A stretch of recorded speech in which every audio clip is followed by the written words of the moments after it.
Representative Jennings. Representative Knapp. Representative Newsom. Representative Sweeney. Representative Williams. Representative Winter. Chairman Ellis. Present. Co-Chairman Flintner. Okay. All right, committee members, the first item on our agenda is Department of State Parks and Cultural Resources, and we have a general agency update from Darren Westby, our director. Welcome, Director.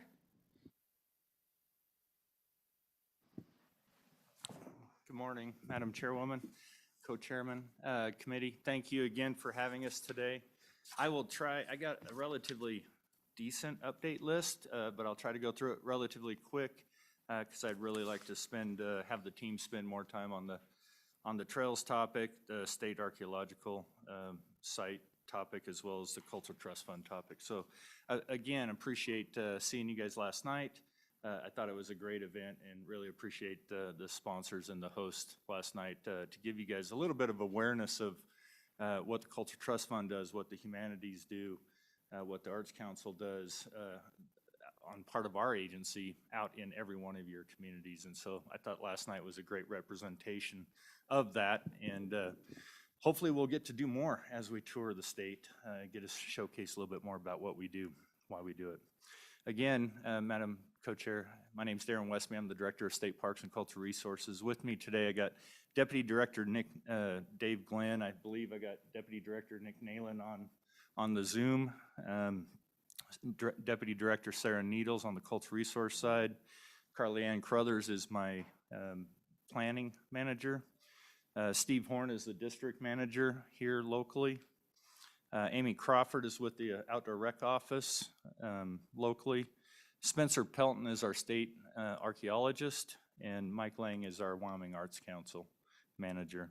Also with us today is we have representation from our State Parks and Cultural Resource Commission. Angela Emery is local out of this district, and we have Dudley Gardner out of the Southwest District here to talk a little bit about the archaeological site. And I appreciate everybody being here to support me because, as everybody knows, I can talk, but I love to have my brain trust at close hand when I start going down a rabbit hole. So appreciate it. I'd like to start off the conversation talking about our mission. I know I talk about it every time, but I feel very proud to have a mission for the state of Wyoming that our mission is to impact communities and enrich lives. It's really an important mission. I think we do a really good job of being successful with that mission. And again, I couldn't be more proud to have that as our mission for the state of Wyoming as this agency. I try to tell all of our staff that so long as you're making decisions that are staying within that sideboards of are you impacting a community or are you enriching a life, if you can check mark the boxes, go forth and do good. And so very proud of that fact. Talking about impacting communities, we're working with the University of Wyoming to finalize some of the economic impact of our agency, both on the park side and the cultural resource side. They're still trying to refine some of the data on the cultural resource side, the Arts Council, the Cultural Trust Fund and Archaeological and all that kind of the product on that side of the division. So I'll be able to give you that number here shortly. But the park side is coming in just about double what we were back in 2009. And granted, in this data that we were taking for this economic impact was from 2019, which was $210 million of direct economic impact, which is pretty significant for a small agency, what we get to do. Again, that was 2019 numbers. We bumped up that visitation almost another million since 2019. So if you look at that from a linear line, our impact is a lot more than 210 million just on the state park side. The trail side is also an ongoing doing economic impact, and I don't quite have all of those numbers back, but I'm hopeful in the next couple meetings we'll be able to finalize all those reports and show the exact economic impact of all of our programs within our agency. And I think we can definitely showcase the fact that we definitely bring in more to the state of Wyoming than we expend. And so I'm pretty proud of that fact as well. Speaking of fees and economic impact, one of the things I wanted to bring to your attention is something that came up back in 2015. We started seeing budget reductions, and we were able to come up with a creative solution to help us help ourselves out of the budget reductions, and came to this body and asked if we could use some of our fees to help alleviate those reductions on the maintenance side of the house. And so in 2015, we were able to get up to 25% of our fees to go into shoring up that budget reduction on the maintenance side. 2017, we saw another reduction. So we came back to this body and said, can we bump that from 25 to 30? We feel that at 30% could get us over that hump. Again, the whole point of this is to not feel the pinch of the budget reduction. The whole point of us doing this was so our customers and our constituents didn't feel that pinch of the budget reduction. We knew we had the product everybody wanted to go use, so we found a way to ensure that they did not feel that pinch, and the tourism industry did not feel that pinch. Flash forward another 3 or 4 years, another significant budget reduction. We went to this body again and asked if we could not only increase our budget reduction from 30% to 60%, not budget reduction, I'm sorry, increase our use of those fees from 30% to 60%, but we also asked if we could use or add in the definition of operations into that definition. Instead of just maintenance, it was maintenance and operations. We were successful with this body to get that passed. However, a third reading amendment came in and just put a sunset that it sunsets in 2023. And a little bit concerning, it's in the middle of a biennium. How do we get through that? But also looking at it from a longevity standpoint, we definitely want to see what we can do to try to get that either permanentized or move down the road a little bit to show the impact of that operations piece, as well as the amount of percentage that goes into fees. And yes, ma'am. Director, can you remind me what year we did the 30% to 60%? And then just a sense of, is that adequate, or is there a need to adjust that down to like 50%, or is 60 about right? Just kind of curious. Madam Chairwoman, it was 2021. It's House Enrolled Act 58, and it is in relation to Wyoming Statute 36-4121H is the statute. That's our fee statute. And as for the 60%, we feel that we could go down in that percentage. A lot of reasons for that.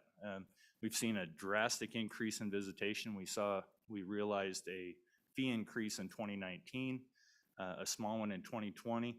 So coupled with the fee increase and the significant increase in visitation, we were able to probably bring that percentage down, which I was very grateful that this body allowed that up to language. The up to 60%, the up to 30%, the up to 25%. We have never hit those numbers in the course. We're very conservative in how we use those fees, because every dollar that we take away from the 30 and 60 going to operations and maintenance takes away from the capital improvement dollars that we use to improve and make significant adjustments to our system. But Madam Chair, to answer your question, we could go down in that percentage, and internally we argue whether it's 40, 45, or 50%, but the comfort level of having that up to language, for us, we know that we're not going to use the whole amount unless something very, very drastic happens. Representative Haroldson? Thank you, Madam Chairman. So obviously, if you asked from going from 30 to 60, we were going to break 30. Where are we at as far as what percentage have you guys been using historically? And obviously, I'm sure that's changing every year, but give me just a really quick, just a 5-year synopsis from that 25 now to where we're sitting at 60 with the sunset. What have we been using on that percentage scale? Director? Madam Chair, Representative, it's hard to compare apples to apples, because every time we ask for an increase, we also saw a decrease in our general fund budget. So the percentage is going to not track linearly with why are you using more of these fees versus not. It's to compensate a general fund budget reduction. So when we were at the 25%, I bet you we didn't go over 20%, probably 18 to 20%. When we were at the 30% with the budget reduction, I bet you we were still at the 25 to 27%. When we bumped up to the 60%, I think we were at 42, 45%. And so, again, trying to be as conservative as possible with our dollars, trying to ensure that as many of the dollars that we can go to the capital construction.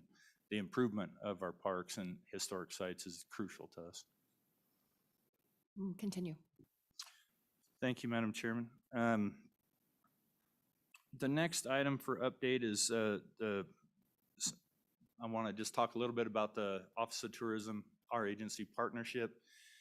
Over the course of the last several years, many years, we've been talking about how to fund the Office Outdoor Recreation and some of the other products that we're trying to get off the ground. And so we entered into agreements with the Office of Tourism to try to shore up that Office Outdoor Office administration side of the house, as well as come up with funding to try to do exactly what we need to be doing in the state of Wyoming, is developing more product of outdoor recreation and tourism within our state. And so this partnership so far has been working really great. We've been getting out into most communities, doing outdoor recreation collaboratives, coming up with those lists of projects that are going to be impactful in every community, in the hopes that once they start getting a little bit of development, we can work with the Office of Tourism to add that to their quiver, that they can start marketing to bring more people in to recreate responsibly within the state of Wyoming.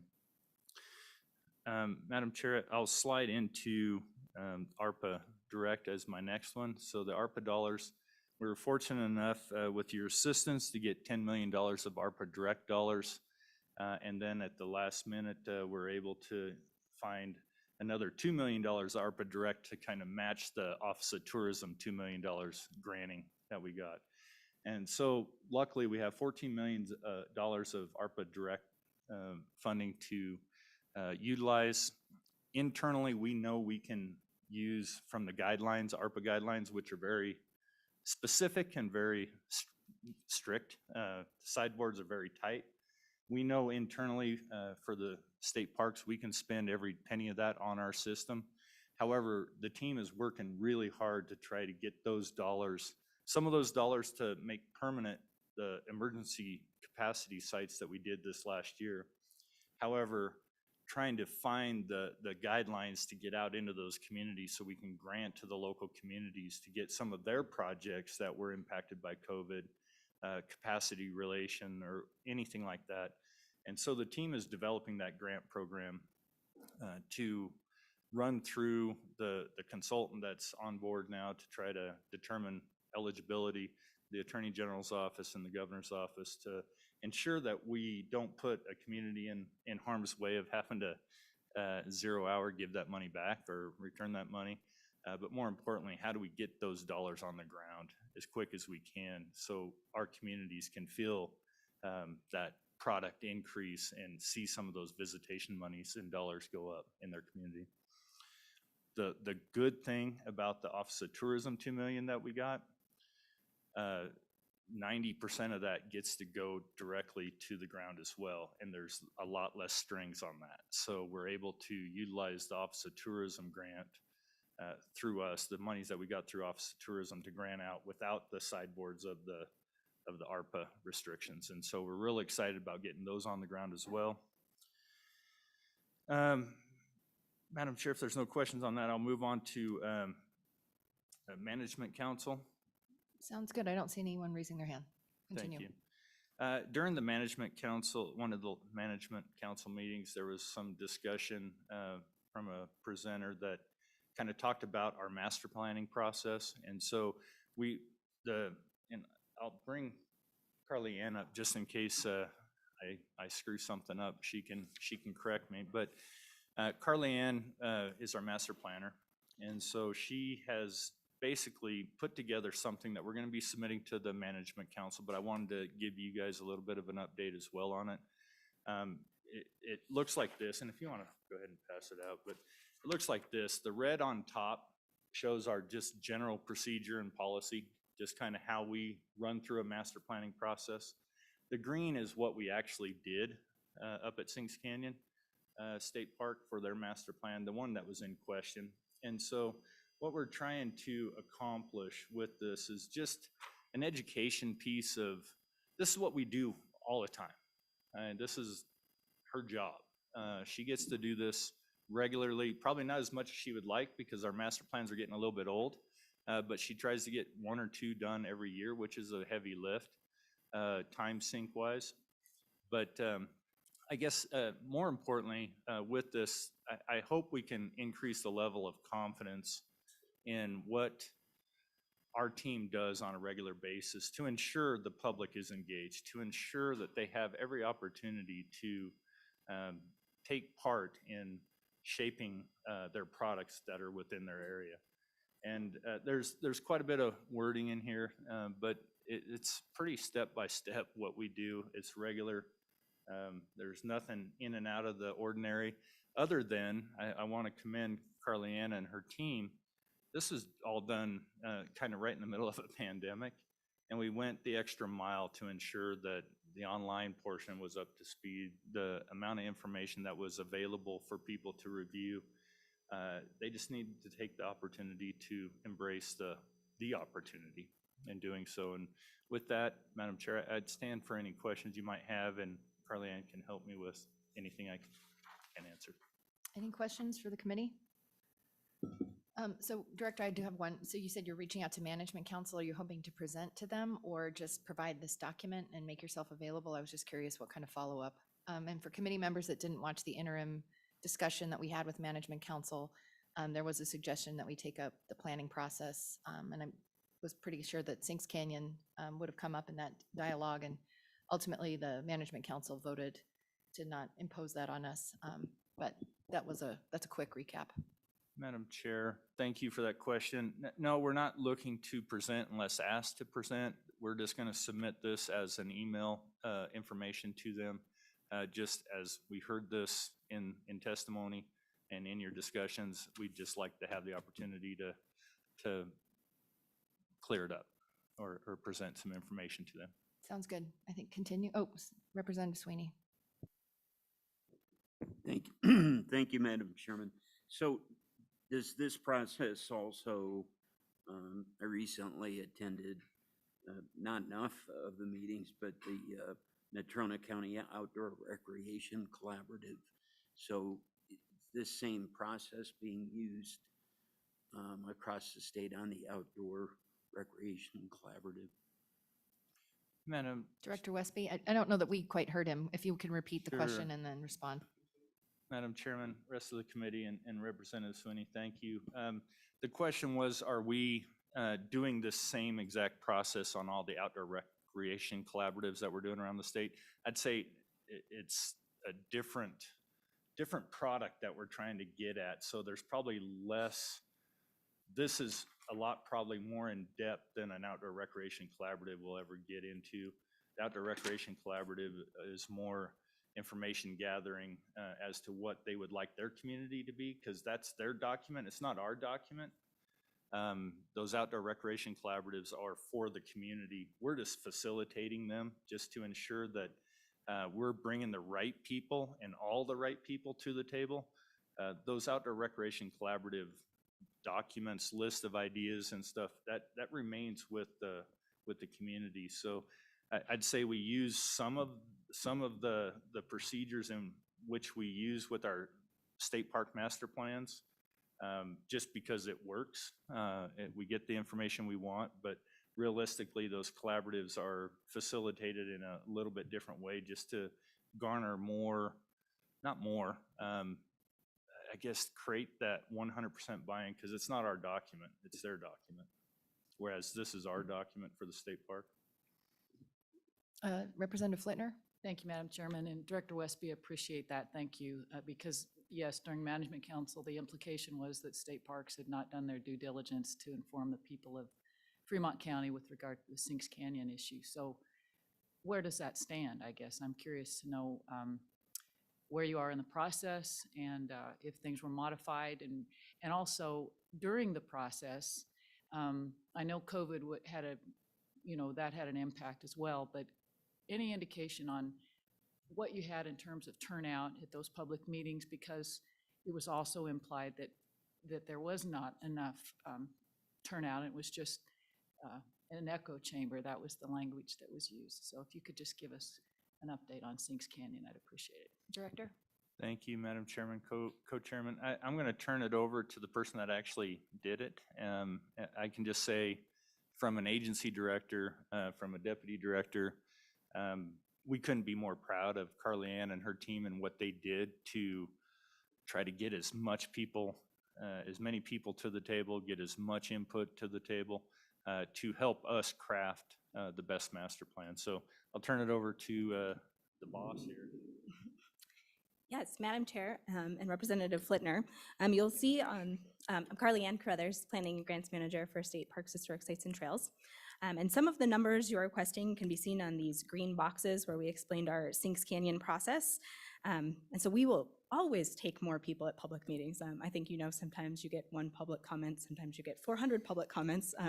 So we're very adaptable, I guess, to see who's coming to the public meeting and when. But we were pretty pleased that at our initial meetings, which kicked off in April of 2019, we had 75 people at just the meeting at the public library, and also distributed a survey online where we received 128 responses. And a lot of those responses were from people in the community who appreciate the park, enjoy the park, even some people from the Outdoor Recreation Collaborative out there. So we thought we were getting a pretty broad representation of those users.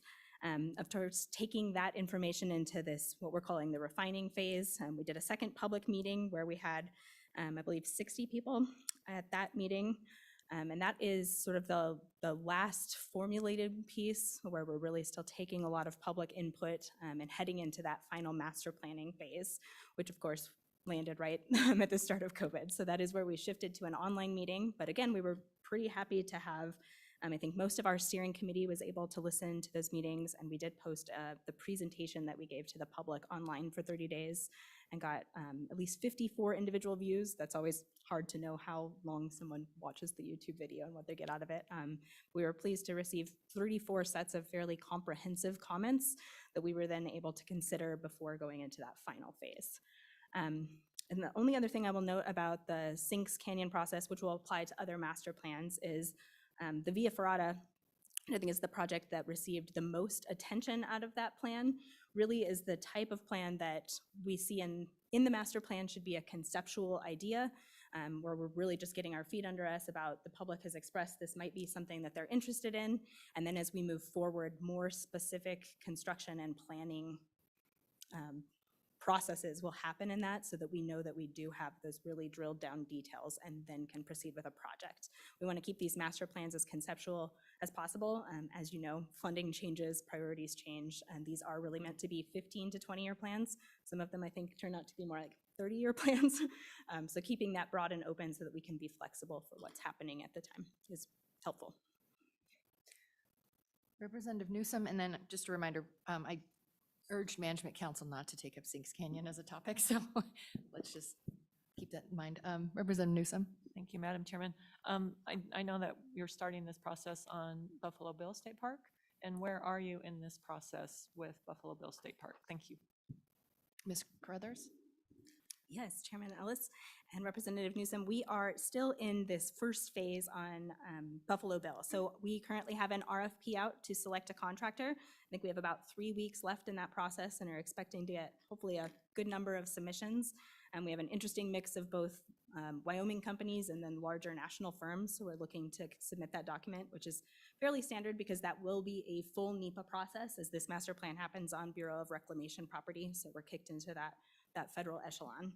And so we have started, especially we're very aware of what has happened at Sinks Canyon and just trying to be as proactive as possible to make sure that we are as clear and as open and as collaborative as we can be moving forward with that Buffalo Bill plan. Thank you. Senator Schuler. Thank you, Madam Chairman. Just a question to follow up on the NEPA process. I know there was some movement to try and expedite those processes a little bit better. So things would be a little more streamlined and move a little quicker. Have you seen that as a rule, or are we back where we were, where it's taking, a year or 2 years to go through that process? Ms. Carruthers? As Chairman Ellis and Senator Schuler, we are, interestingly, with the Buffalo Bill project, right probably in between the two administrations' rules on NEPA, so I'm not yet sure where this is going to fall. The Bureau of Reclamation is still operating under the Trump era recommendations, which was to limit that final environmental assessment piece to 180 days, 6 months roughly, and there are page limits on that. I want to say it's maybe a little over 100 pages, which is very much different to sometimes you get 4 volumes, tomes of environmental assessment. I think that already has gone through the court system, and now we're extended to a 365-day process, but the Biden administration is finally catching up to say, we want to change this. There's no guidance. So we'll be on our toes waiting to see where this process lands. Okay, good questions, committee members. I think let's keep going. Thank you, Madam Chairman. Thanks again for all the questions, and thank you, Carly Ann, for all your help on this. The next thing I want to bring up for your information is at Fort Bonneville, one of the sites that we oversee, there was some, WYDOT did a road improvement project in front of Fort Bonneville. And when they did their survey, it showed what we thought was the property boundary versus what was actual was not the same thing. So we were able to work with the local landowner and get the property shifted to align with exactly what we all expected and have access to our property. It's less than 1 acre, so it doesn't require any significant legislative lift. It's de minimis in nature, and we have statute within our law within our books that allows us to do these de minimis modifications. And so we've worked with the local landowner, got the deeds changed, and now we have proper alignment of our property, and we have access to Fort Bonneville. And so I just want to bring it to your attention that this is happened and is happening. We don't need any action, but I wanted to bring it to your attention so you're aware that there is a slight shift in on paper. I don't think it changes anything on the site, but on paper, the legality of the site is now accurate.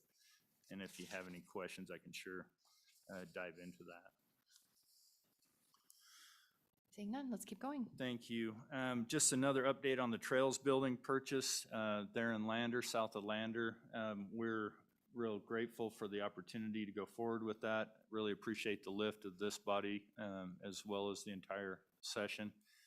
On that, just giving you an update, we're in the process of finding somebody to do those inspections that were requested, as well as trying to get that final appraisal done so we can get to work on making that ours legally. And so really appreciate that.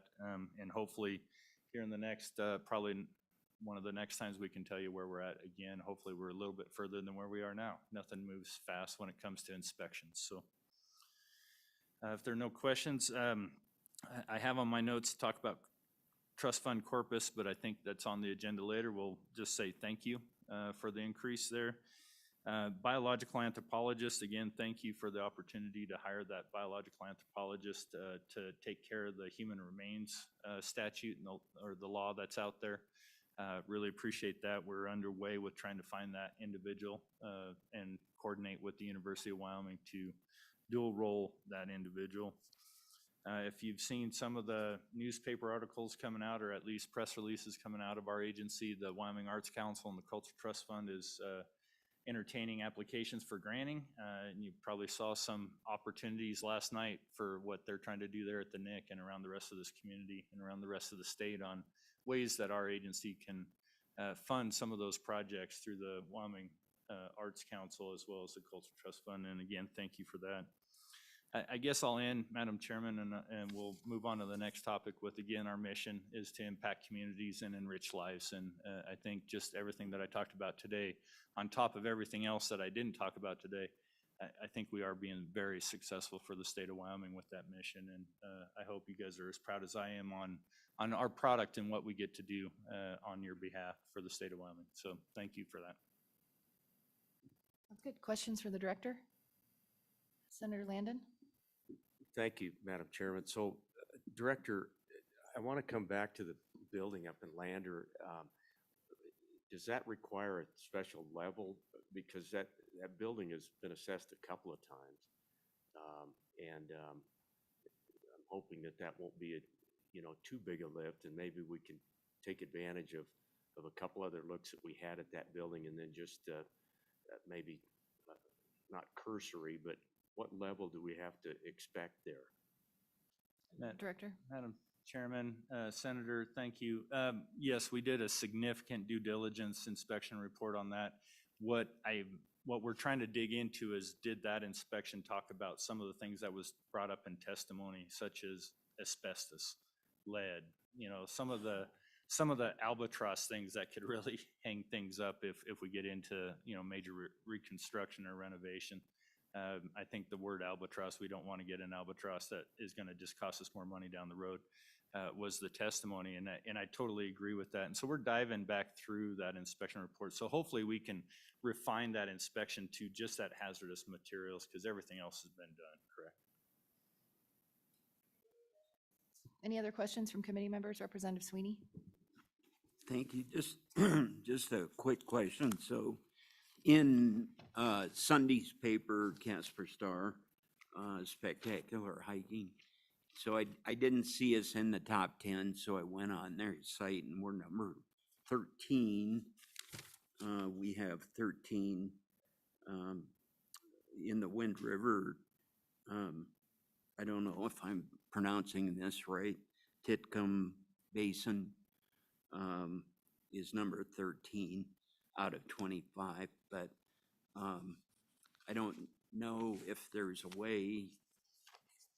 These are all over the United States. Some states didn't have one, but if we work with organizations somehow like this, or just was curious on that before you're off the hot seat. Sure. Madam Chairman, Representative, thank you. We're fortunate enough to be in the top something almost every other month, and that's quality of our product. Sometimes it's just the Office of Tourism brought the right reporter to our communities, and some of those FAM tours, I think they're called, where they bring busloads of journalists and photographers in. And so a lot of it's timing. A lot of it is just on the backs of our PIO staff and Diane Schober, Director Schober's team of bringing in the right people. I think this summer, there's a major group coming in, outdoor recreation riders group coming into Casper this summer. So I'm hopeful that in the next several years, we're going to see outdoor recreation in the top of the country in Wyoming through those efforts. And that's Visit Casper and Office of Tourism's work of trying to bring those people in to showcase what we have. But thank you. Additional questions from committee members? Seeing none, I want to go back to the funding issue. At the very least, if we have a sunset on the percentage that State Parks is allowed to use with the up to language and it being operation and maintenance, I do think we owe that a little bit more consideration. I mean, if we did nothing and looked at it and then it was yanked and all of a sudden people started seeing impacts in their parks experience or a need for increased fees, all of that, I think we need to look at that a little closer. So Director, if we, I'm just trying to think of how to best move this along. If we request a bill draft at our next meeting, maybe we could have the deeper discussion and get into some of Representative Haraldson's questions about where those dollars actually were, just so, it's not an apples to apples comparison, but we can really see those numbers. And then maybe advance legislation and obviously communicate with our friends on the Joint Appropriations Committee. Is that something that you would be prepared to assist us with if we get a bill draft prepared for the next meeting? Madam Chairman, yeah, absolutely. It is a relatively significant fear that we're going to lose that definition, increased operations or add operation. The percentage, absolutely, we can refine where we think we can live comfortably, but the significant is that operational definition. what happens at the sunset of this is it goes back to 30 in maintenance in the law that was written. And so there would be a significant impact to the system without having that ability to have the operations piece in. The percentage, absolutely, we can manipulate down to something that's more palatable or more reasonable, but I would still caution the use of the word up to language in there, because that gives us the flexibility to, if we have a great year and visitation and our revenues are significant, that we can lower that percentage. It's when if it was a fixed number, we wouldn't have that business opportunity to regulate. And right now, with this up to language and the fees that we generate, it's really given our local staff, the superintendents, the maintenance people, the fee program people, to really think more business centric. Before this language, before any of this in 2015, our staff were not eat what you kill. I mean, whether they had one person or a million people, they never saw a change in their budget. They never saw a change of their personnel. They never saw anything. Well, now they have the ability, with this percentage of use fees going back, we now can say, if you have the need and you're seeing a significant increase, we can carve off some of those up $2 and help you out with hiring more seasonal staff, or buying more toilet paper, or having more people sit in the fee booth and collect those fees. And so it's really turned our whole system into a business-centric, more private type, mentality when we're talking about how to operate a park. And so I think really appreciate that opportunity back in 2015 to think through that. Senator Schuler? Thank you, Madam Chairman. Would you be open for a motion to make that a bill draft then? At You this time? betcha. Okay, I'll make that Moved motion. and seconded. To extend the sunset and take a look at the percentage, the up to the next meeting, Okay. if that, Yeah, that I enough? think, Elisa, let's get some feedback from you. I think we can have the 60%, the up to 60%, but at our next meeting, maybe have the conversation of like what it would mean to ratchet that down a little bit, just to maybe reflect what their actual needs are. So maybe up to 50, I don't know. But then we can look at those numbers and make that determination. I'm trying to think of other guidance that you might need to prepare a bill draft. Madam Chairman, the only other thing would be if the bill is going to contemplate a sunset, if you would like us to just have that date be blank and you insert the date, or if you want to give us provisional guidance that the deadline would be extended, say 3 years, or that amount, to make sure that it lines up with the biennium. I don't know if we need sunset language. We probably do, just thinking through this a little bit. Representative or Senator Schuler? Yeah, Madam Chairman, would it be okay just to leave it blank and possibly get rid of the sunset? Okay. That's kind of what I'm thinking, but. Okay. So motion's been made. All those in favor of having a bill draft, please signify by saying aye. Aye. All those opposed, please say no. All righty, we'll have a bill draft ready for our next meeting. So let's be prepared to look at all those numbers, Director. Thank you. Okay, with that, is there any public comment on the general agency update? Seeing none, I was looking at our online list. I don't think I saw anyone who signed up to testify. Okay, Director, with that, are you ready to move on to the discussion about the expansion of public trails and pathways? Yes, ma'am. Thank you. I'd like to introduce Deputy Director Dave Glenn to tackle this one. I'll sit up here, but I don't know that I need to, but just in case he needs help. Okay, and we have Representative Newsom and Representative Banks, who are also very interested in this issue. And I also believe we have Representative Roscoe. Welcome to TRW, all the way from Teton County, yes? Good to see you. So feel free, Director Glenn. Madam Chairman, Dave Glenn, Deputy Director, Wyoming State Parks, Historic Sites, and Trails. There's been a lot of studies that have been completed regarding the economic impact of trails and also the health impacts of trails. I'm not going to go into those, but I'm going to throw out a couple that have been done recently. Oregon State Parks did a study that came out that on average people spend $116 per day per person, $744 per trip on mountain biking and biking when they come to Oregon. Touring biking, road biking in Montana, $75 a day, $608 per trip. on average. There was a study done in 2013 around Jackson, $168 per person per day. So it does have an economic impact, it does have a lot of value with what we're doing. Additionally, trails are one of the most requested items we get at state parks from visitors, non-resident and resident visitors alike. And here's an example.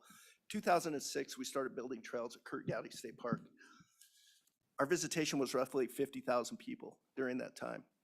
Last year, our visitation was 518,000 people, and roughly 60% of those people were coming to Kurt Gowdy for the use of the trails. What that does, and I was talking with the former superintendent there, it really helps spread those visitor increases across the whole of the park and not just on the big sandy beaches and not just on those areas. So trails are really valuable. And I think it's the same as example could be said statewide. And Senator Giroux, I apologize, but building more trails away from Jackson will allow these states to disperse visitors a little bit broader, keep them here a little bit longer as well. You're getting a thumbs up from Senator. Thumbs up, excellent. Got a thumbs up. And I'd like to just very quickly talk about the difference, how we define pathways and trails. You know, a pathway, what we usually see is a paved surface. It's usually within a community. It's for folks to get out and walk their dogs, to commute and do things. The pathways here that the Platte River Trails has done, they've done an amazing job. Tens of miles of trails along the river corridor. I live on the far west side of town. I could ride my bike here on that, with 95% of that being on those pathways. It's a wonderful thing. So that's kind of how we look at pathways. When I think of pathways, I think, can I take a stroller down it? If a stroller can go down it, that's how we consider it a pathway. Trails obviously usually are hardened earth surface, technical skills. Think mountain biking, think hiking, think equestrian. Diving in, I want to talk really quick about some of the funding sources that are out there right now for trails. There's a recreation trails program, grants program, $1.86 million a year. We are the pass-through with that through state parks. Those funds come from a gas tax, the federal gas tax on ORVs and snowmobiles. So the motorized community pays those taxes. They come back to us. 30% goes to non-motorized trails, 30% to motorized, and 40% combined, where you could do motorized or non-motorized. It is a 20% match on that as well. There's also LWCF funding, Land and Water Conservation Fund funding, $2.3 million. Those dollars come from an excise tax, mostly from an excise tax from offshore drilling. Those monies come to us. There's some stipulations on LWCF funding. Once that funding is given to a community to purchase something or build something, it has to stay in perpetuity in public use. And it's not specifically for trails. It could be in Gillette, we recently had a parking lot paved at one of the recreation centers. In Buffalo, the rodeo stands. Cheyenne Baseball Park. Lander just bought a city park, some land to build a new city park. But LWCF funds and RTP funds could fund potentially pathways and trails to some degree. But there's a lot of competition for those as well. I'm also aware that Wyoming Business Council at times gives out business-ready community grants. They gave out a $400,000 grant to Sheridan a few years back to build pathways and trails in their communities. And I know Sandra's here with YDOT, but they have a TAP program, Transportation Alternative Program grants, Federal Highway Administration, $4.6 million a year. And it's a pass-through grant from YDOT. Usually goes to cities and counties, 10% match.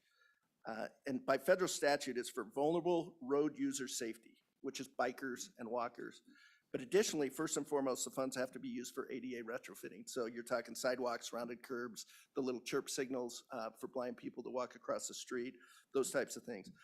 Then the remaining whatever's left goes towards bike trails and bike paths. The director mentioned ARPA funds and the Office of Tourism funds. Those are kind of one-shot deals for us. We don't know if ARPA funds would be eligible yet for these things. We believe they will be, especially the trails versus the pathways, but we're not sure. We're working with the governor's office on that piece as well.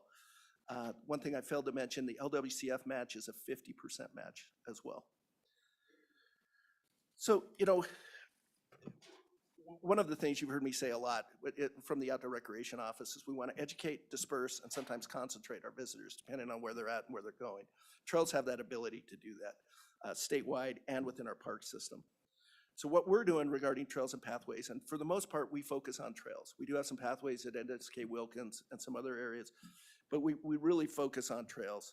And the first thing we want to do is continue that relationship with the Office of Tourism with that $2 million. That was a one-shot deal. We hope to continue that relationship to have more funding available to build outdoor recreation infrastructure and products in communities that want it.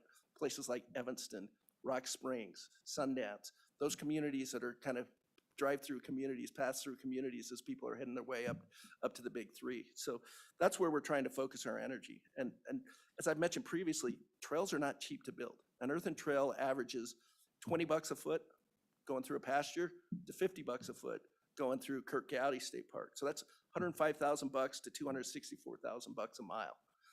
YDOT has told us, the friends at YDOT, that the good average for a paved pathway is about $1 million a mile.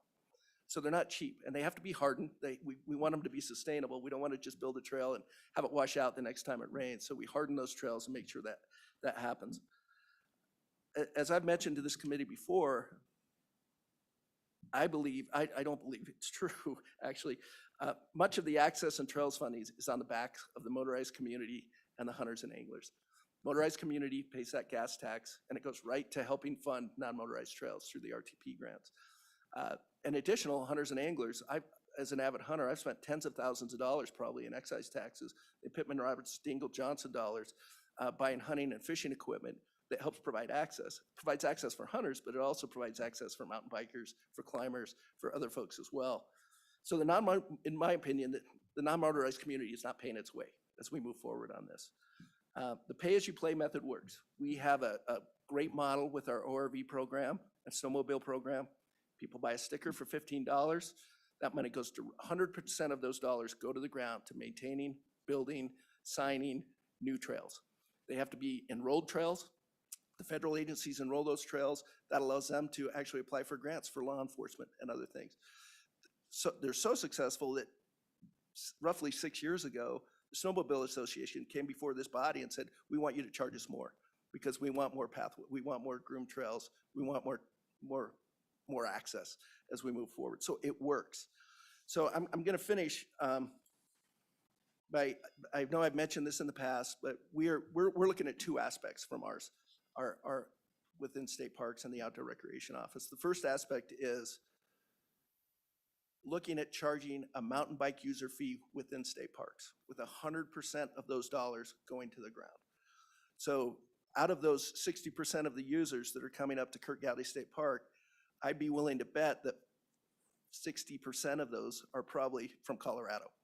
So do we actually have them pay a $15 to $20 fee annually to use those trails so we can go out and build more trails and actually maintain the trails we have within state parks? That's the first one. The second one is, do we go big and do like what our motorized trails program does with the outdoor recreation vehicle, off-road vehicle, and snowmobile program, where we work with our federal agencies. They enroll a trail, say for mountain biking, that would allow them to then apply for funds to do it. In order to use that trail, then you would have to pay a fee to do that. We're going out and holding listening sessions. We've held 2 so far, and I'll probably be coming forth to you next year at this time with some ideas and concepts. But so far it's been very positive, especially from the mountain biking community. They want to build and maintain more trails. They understand they need some skin in the game. There's the bigger, broader question is, do equestrians have to pay? Do hunters have to pay? Does a rock climber who's using the trail have to pay? Those are the things we're going to work through in the coming year and hopefully have some information coming forward to you next year at this time. And I would leave it at that and stand for any questions. Questions, committee members, or Co-Chair Flitner? Madam Chairman, thank you. Dave, appreciate that. It's helpful information. Do you have a percentage breakdown on who uses those trails right now? I mean, in terms of equestrians, foot traffic, mountain bikers? I'd be just curious to know what the percentage difference is. Madam Chairman, Representative Flitner, are you talking within state parks or within state parks? The 2 big trail systems that we have are at Glendo and Kirk County, and I do not have those exact numbers. I could probably work to get them to you. I'm not sure we have those. I can tell you roughly off the top of my head, it's probably 75% mountain bikers, 80% mountain bikers, 2 hikers. That's good. Thank you. I see a yellow cartoon hand from Senator Guru.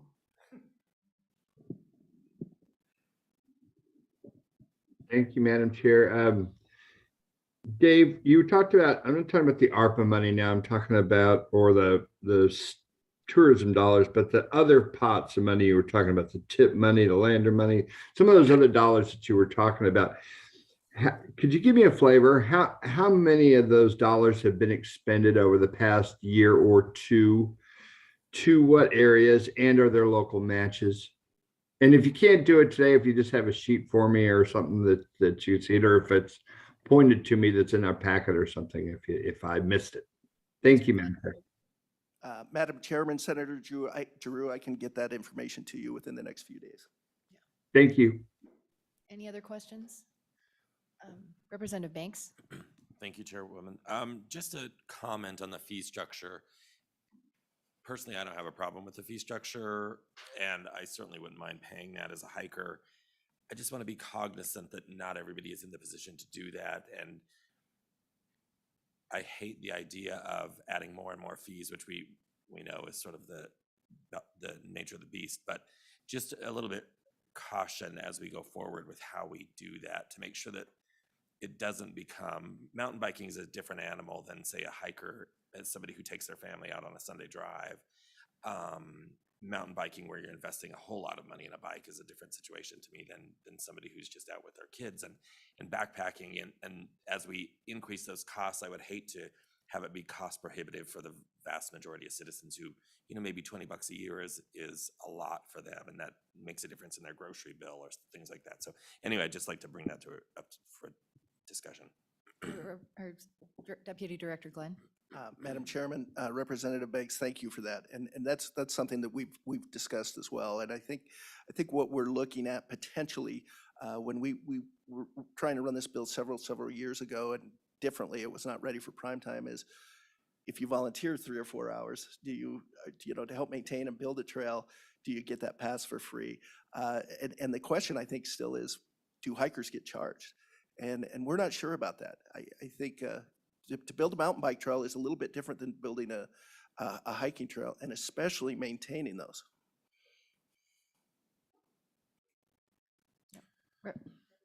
Representative Haroldson? Thank you, Madam Chairman. So you mentioned the hunters. If anyone who does hunt realizes you only need about 17 different things to be able to go into the field anymore. And if you miss one of the cogs in the wheel, you get a lovely visit from a game warden. And so I think we need to be careful we don't add more cogs to that gear. And I'm not saying that people don't use trails, but I usually try to get off that trail as soon as possible because there's nothing that I want to hunt around that trail. So I think that I understand and I hear the mountain biking concept, and that's definitely very real. But personally, I'm going to fight if we add anything more onto the hunting community. They've been doing access programs. They've been taking care of a lot of stuff for a long time financially, and I think we need to give them a break in this one. Okay. Any response? Madam Chairwoman, Representative Haroldson, you're dead on. Okay. Further questions? Senator Landon? And committee, it is 9:25. We still have the Sunrise State Archaeological Site and then public comment. And then I think Representative Newsom, Banks, and maybe Representative Roscoe would like to speak too. So Senator Landon? Madam Chairman, thank you. Just real quickly, I won't go into detail, but the Transportation Committee is taking up several issues related, and Mr. Glenn sat through last week. We've really got our hands full as a state on all of this outdoor recreation world. A lot of policy considerations that are coming up. We're taking a look at rights of way. We have members on that committee who feel like those rights of way are sacrosanct, and others who think, maybe we ought to figure out how to utilize those a little bit better. We've got to look at those four-wheelers. If we're going to let them out on highways and state roads, and they've got to be up to speed. So, as we move along, we're going to have another committee moving right along with us, and it'll kind of cross over. Just wanted to let you know about that. So, thank you, Senator, our good Chairman of Transportation. Okay, thank you for your presentation. We are still on the topic of public trails and pathways. Who in the audience would like to testify on this topic? Okay, we have got Mike and Jim. Jim, are you here for this topic? Let's hear from you first. Welcome. Thank you, Madam Chair and committee. I've always wanted to be on this committee and never quite made the cut, but so Deputy Director Glenn just covered a lot of territory that, so it will cut my thing a little shorter. Thank you. So Representative Jim Roscoe, House District 22, excuse me. And I'm sorry I missed yesterday's tour and also Representative Harrelson's little talk on difficult draws to take. But thank you for bringing back House Bill 144. And I think it is a good time after just being in the Revenue Committee last week and seeing that our financial situation in the last few months has really changed. And I think there's Wyoming is doing really well, and it's a good time to put some money towards these pathways. So House Bill 144 is the Active Transportation and Grant Program. It provides funding for existing grant programs within WYDOT and within the Parks Service. The funding would be available for a lot of things that have been mentioned already, but projects to develop walkable main streets, a little bit different than what we talked about, shared use pathways and greenways, and I think importantly, safe pedestrian bicycle routes and pedestrian and bicycle routes to our schools. We have had issues in Wyoming about that. Also, bike paths on existing roads, and it also would encourage our communities to put forth active transportation plans to encourage transportation via walking and biking. 90%, according to this bill, of course, this could all be changed, 90% of the funding would go to WYDOT and 10% would go to our state parks. There would also be a 7% maximum amount of 7% of that could be used for administrative costs. And it really shouldn't even make that, require that, because these are existing programs within these two departments. And the idea of this bill, which was brought up last session, came from a statewide survey about the need for these walkways and paths. And so every county in the state responded, in communities such as, I mean, they're just all over the place. LaGrange has a main street project they wanted to do. Torrington, Cheyenne, Pinedale, Bear River has a plan all planned out to go along the Bear River. Green River, Meeteetse, Saratoga, Dayton, and Cody. That's just to name a few. And they all lack funding.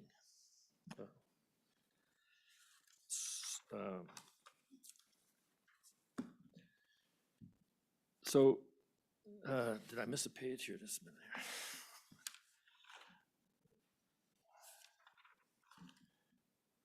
here. So, I would like to see this bill resurrected, and it would require, this bill would require 20% matching component for the applicants, all the communities.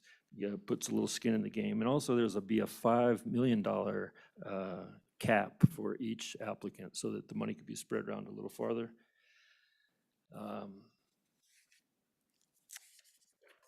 Let's see. So some of the other benefits of this, so that I won't go on too long, is that it would save WYDOT some money. When they start these highway projects, if they were to incorporate these pathways and walkways into their original projects when they're first doing them, it would be a lot more efficient. It also would provide some local jobs because some of these really large highway projects that WIDOT does, requires out-of-state contractors. And these would just be local engineers and excavators working here. So the funding, which I have not talked about, is really up to this committee and to the legislative body. I came up with $30 million as a reasonable amount.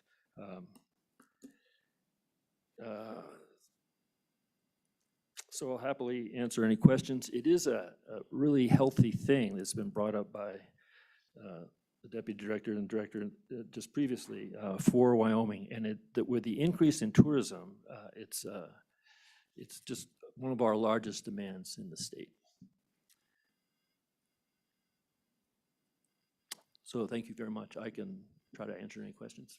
Okay. Questions for Representative Roscoe? Representative Sweeney? Thank you, Madam Chairman. So, couple of things. First off, so it's in the bill, 40 million. And was this program meant to be like a one-time shot or like an endowment program? So, number one. Number two, why 90-10 and less to state parks, more to WIDOT? And thirdly, do you believe the 5 million cap might be too high? Because that's only going to allow like eight possible projects if they're all large projects. Representative Roscoe? Thank you, Madam Chair. Representative Sweeney, the way the bill came out before, it was a one-time shot, and it would come out of the general fund. There is a possibility of some ARPA money that's left over. I haven't found that way yet.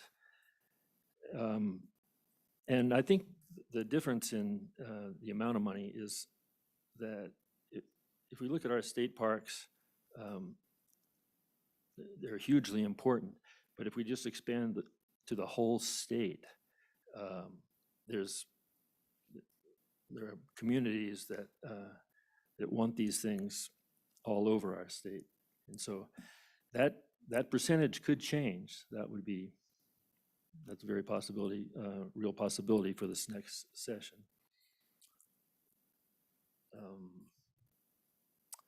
People come to Wyoming, all of Wyoming, actually to get out of their cars and walk. So I hope that answered your question.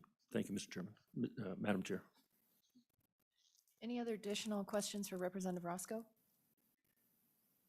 Seeing none. Thank you. Thank you very much, Madam Chair. Okay. Representative Newsom or Representative Banks, I did have you on the agenda. Did you want to say anything specifically? Representative Newsom? I fully support this bill draft or something else that we would come up with, but I would keep my comments to a minimum so we can hear from our public commenters. Same. Okay. We're now open for more public comment. I think we've got two right there. That works great. Thank you. I wasn't sure if you were together or not. Is there anyone else in the audience who wants to testify? One other person? And then is there anyone online that wants to testify on this topic? If so, raise your virtual hand. We're not seeing any. Okay, so we've got two groups. Welcome. Thank you. Chairwoman Ellis, I appreciate the opportunity, and committee, thank you for considering this important topic for discussion as it reflects the needs of many Wyoming citizens. Director Westby did a great job teeing this up, and Assistant Director Glenn really hit a home run with all these key points that we would share, but I could also augment. And Representative Roscoe, thanks for driving across the state to help with this. We've seen at Wyoming Pathways, I'm Michael Kusick, sorry, with Wyoming Pathways. We've seen at Pathways through our survey that Representative Roscoe alluded to, 104 or 170 respondents from 40 different communities across the state who are looking for the very things we're talking about. And what we know about the trail systems in particular, and I'll let others talk more about the pathways, they generate real revenue. As Assistant Director Glenn mentioned, the growth at Kurt Gowdy alone has tripled since those trails were put in. That kind of money is flowing into the communities of Cheyenne and Laramie, and like was said, many of those dollars are coming from Colorado. We have a demand for trail systems, which are different than trails being built. For example, in Thermopolis right now, Wyoming Pathways is working with Hot City Alliance to build trails on Round Top and T Hill. If you've been to Hot Springs in Thermopolis, it's a great way and a great reason to visit, but now you've got trails to ride. And what they're noticing at the Chamber of Commerce is that the parking lot at the state park workshop is full almost every weekend, and people are using what is right now a 1.9-mile trail. Assistant Director Glenn talked about the need to disperse people. And what you have, the difference between Kurt Gowdy and in Thermopolis, is you have 2 or 3 trails in Thermopolis and a multi-mile trail system at Kurt Gowdy. We are hoping to expand trail systems like we could do in Thermopolis and in Lander and other places to mirror the growth and the economic impact that we've seen at Kurt Gowdy and Glendo. I did want to take a minute to talk about a study we conducted in the city of Lander on economic impact. I sent a copy of that to some of you, and I have a copy for others if you'd like to see it.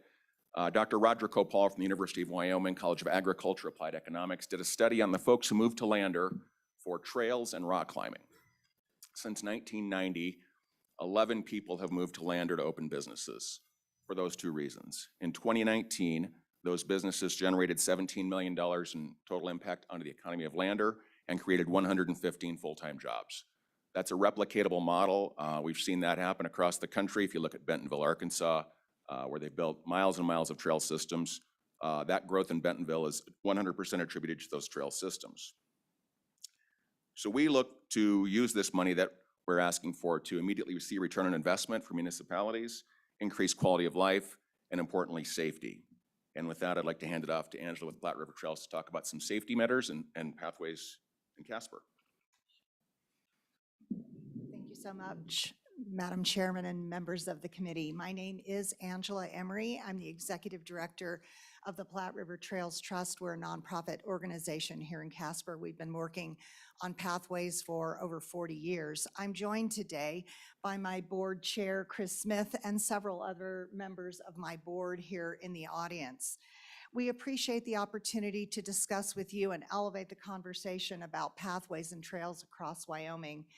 Mike and Deputy Director Glenn discussed or referred to the study that went out last year and comments from across the state, communities large and small, about their needs for more pathways, more trails, and connected pathway systems.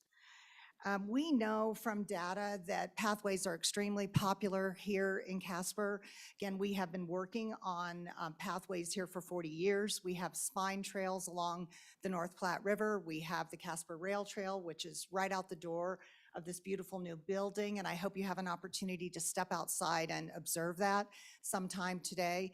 We've also constructed trails in our drainages and a north-south trail along Casper Mountain Road. Our issue now is being able to fully connect our system and to reach deeper into neighborhoods to allow families, students, whomever, commuters, to travel directly from their driveway to their work, to the grocery store, to a recreational area. So again, we appreciate the opportunity to discuss with you and elevate this conversation about additional funding. Deputy Director Glenn did also discuss TAP funding with you, which is the primary source of funding we have used here in Casper for our hard surface trails. The Deputy Director also mentioned the cost of 1 mile of concrete trail, $1 million. Just think about that. How do you get very far? It's very hard to reach a neighborhood on the south side of Casper to downtown with only, if it's $1 million for 1 mile. So we would hope that maybe through this interim session that there would be more conversation about some other pot of funding that could augment the TAP fund, that could augment state parks for trails. We hope that this conversation will continue. And now I'd like to turn it over to Chris Smith, and he's going to discuss with you and tell you a very personal story about his use of pathways here in Casper. Yeah, so I've been on the board for 20 years, and Angela's been there longer, but we, I remember when I was in University of Wyoming and I saw that Amoco had donated 7 acres to the Platte River Trails. And I thought, well, that's not really going to go very far. And since then, we built a really nice trail system here. But, so I've been a proponent of trails ever since I've had little kids, especially for family walks, family rollerblades, bike rides. 12 and a half years ago, I was hit by a car on the street, and I decided I'm giving up street riding, no more road riding, and thought, I took up mountain biking. I've done Kurt Gowdy, I do Glendale, a lot of those places.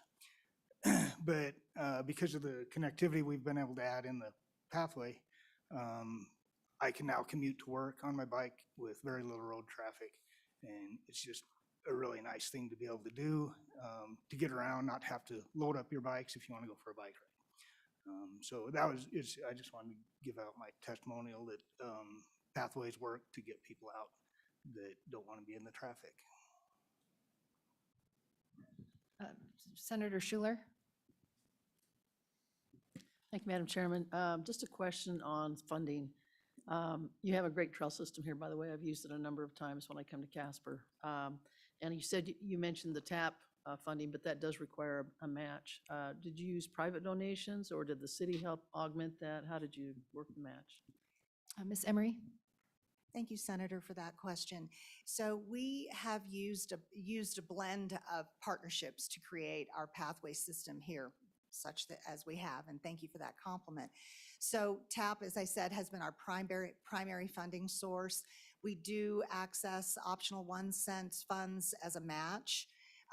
We do have a project right now that is even a bigger blend. So we've got the TAP, we've got the 1 cent match. We also, our own organization did fundraising close to $200,000 to augment that project. So we really try to bring public and private funding together. We've seen a lot of excellent support for our projects, but for instance, this project we're talking about, the bridge in Paradise Valley and a connection, so it'll allow people from Robertson Road then to travel all the way downtown to this building here, $1.25 million. That's our estimate. We're going out to bid here shortly, so fingers crossed that it comes in somewhere near that. I hope I answered your question. Thank you very much. Additional questions for presenters? Seeing none, thank you for being with us today. Thank you. Thank you very much. Okay. All righty, committee members. Any other comments on public trails and pathways before we move on to the Sunrise State Archaeological Site? Oh, I'm so sorry, sir. Yes, you had raised your hand. My apologies. Welcome. And just please identify yourself for a record and turn on the microphone. You'll see a green light up so everyone can hear you and everyone online. My name is Chuck Schmidt. I'm part of the Casper Cycling Club, and I just thought, since this is, Madam Chairman, I'm sorry, don't know all the protocol, but we're just here for our support from the cycling community. They've already brought up the issues of safety. Not all Wyoming streets and highways are safe to be traveling on. The idea of having the pass is a great opportunity for those. I just started cycling here a few years ago, and if you're riding out on the highway, that's a little nerve-wracking to have the cars going by. Also, the economic that it can bring in. With our group, we travel to other cities. We went to St. George here 2 months ago and went to Grand Junction about 2 or 3 weeks ago, and it has brought in a lot of economic opportunities for those communities. And so you could have the same thing here in Wyoming. When the temperature gets hot down there, people are going to want to come to the mountains, to the higher elevations. So, but from our group, we would be very supportive of anything you can do to improve the trails and pathways in Wyoming. Thank you. Questions for Mr. Schmidt? Senator Landon? Thank you, Madam Chairman. Mr. Smith, thank you for being here. Appreciate it. You don't need to be direct at all. We're just folks. So we had a good friend that I learned of last week who traveled all the way to Arkansas And my understanding is, have you heard of what's going on down in the state of Arkansas? Apparently, they've really gone after this market, and I'm curious if the Casper cyclers have heard about that, but I think we heard about Bentonville, Arkansas, or whatever. I think that state's way out ahead, and one of our friends that we all know traveled all the way to Arkansas to ride trails down there, which I thought was interesting. Yeah, Mr. Schmidt? Well, our group, we're retired, or most of us are getting close to there, so we can afford to do that. But I'd like to know where that is, because we will go there, that's for sure.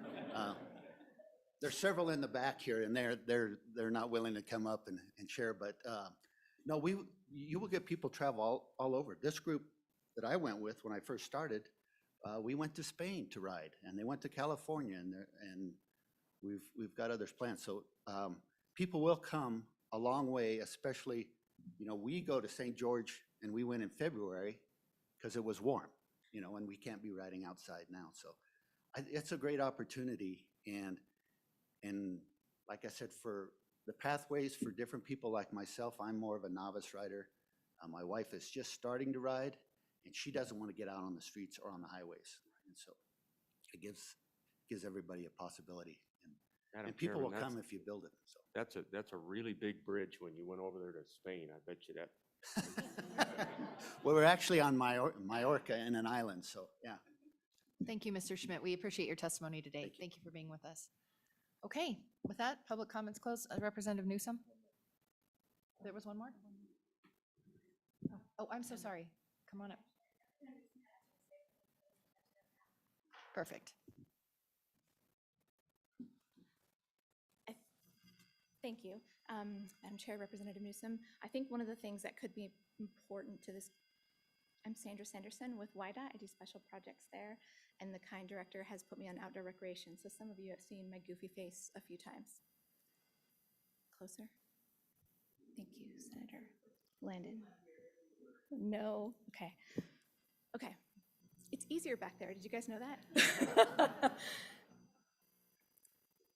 One of the thoughts that I was thinking as this was being discussed, as well as the Senator Roscoe who brought this up, Representative Roscoe, House Bill 144, is that there are gaps. So while TAP might work within communities, cities and counties to build pathways within them, there's not necessarily those connecting pathways outside of those communities to recreational areas or to connect communities. So a transcontinental bike trail, we've had many requests for those, but the dollars and the opportunity to do so just don't necessarily exist. And so I think that's one of the potential opportunities, I guess, with additional funding for that. Questions? I have one. So I think it's just kind of a matter of how you get there. I mean, if Wyoming were to come up, I'm just thinking about your agency, and that was kind of one of my questions, why is this, would be under this bill, it'd be administered under the Department of Transportation versus state parks. And so as you have your maps within YDOT and you identify those gaps, I think what I'd be more interested in understanding is where those gaps exist and then the price out of what it takes. And instead of doing a grant-based program where we're kind of still hoping and piecing and wondering if there's going to be the fundraising and all those things, how they're awarded, what is the price tag to fill in gaps if we were to say, as a state, we really want to develop the connectivity and have this big trail. And so has your agency looked at that more? Because I'm just trying to think of the ways of doing it. I mean, grant-based funding is one thing, but what if we had a plan and we said, okay, we're going to actually fund this and that's the end product. We don't need to guess on who applies for a grant. Yeah, thank you, Madam Chair. I do know that there are, and I've forgotten the name of it, a Transcontinental Bicycling Association that has mapped out what those bike paths would be and where the connectivity would need to be in Wyoming. So we know a few of those areas, but have we as an agency done an overarching plan for that? Probably not yet. We know the gaps. We know there's 12 miles on I-80, which is shocking. We know that there's 10 miles from Fort Washakie to Lander. We know there's a couple other areas next to roadways. And the other thing too is these don't have to be within, some of these are within the right-of-way of the highway, and they don't have to be though. Senator Landon, Chairman Thank of you very much. Transportation. And thanks for being here. It's good to see you again. So I wonder if this infrastructure bill that has been passed, which singles out opportunities like this on pathways and trails, I wonder if you're getting any indication from the feds that that may be an ongoing consideration. One of the things we run into on highways is that it's all restricted. You have to use this money on interstate highways. You have to, do you see any movement in a direction that might say 1% of all the funds you receive from us, you're going to have to put them on trails, for example? And why wouldn't we use that kind of concept as a state?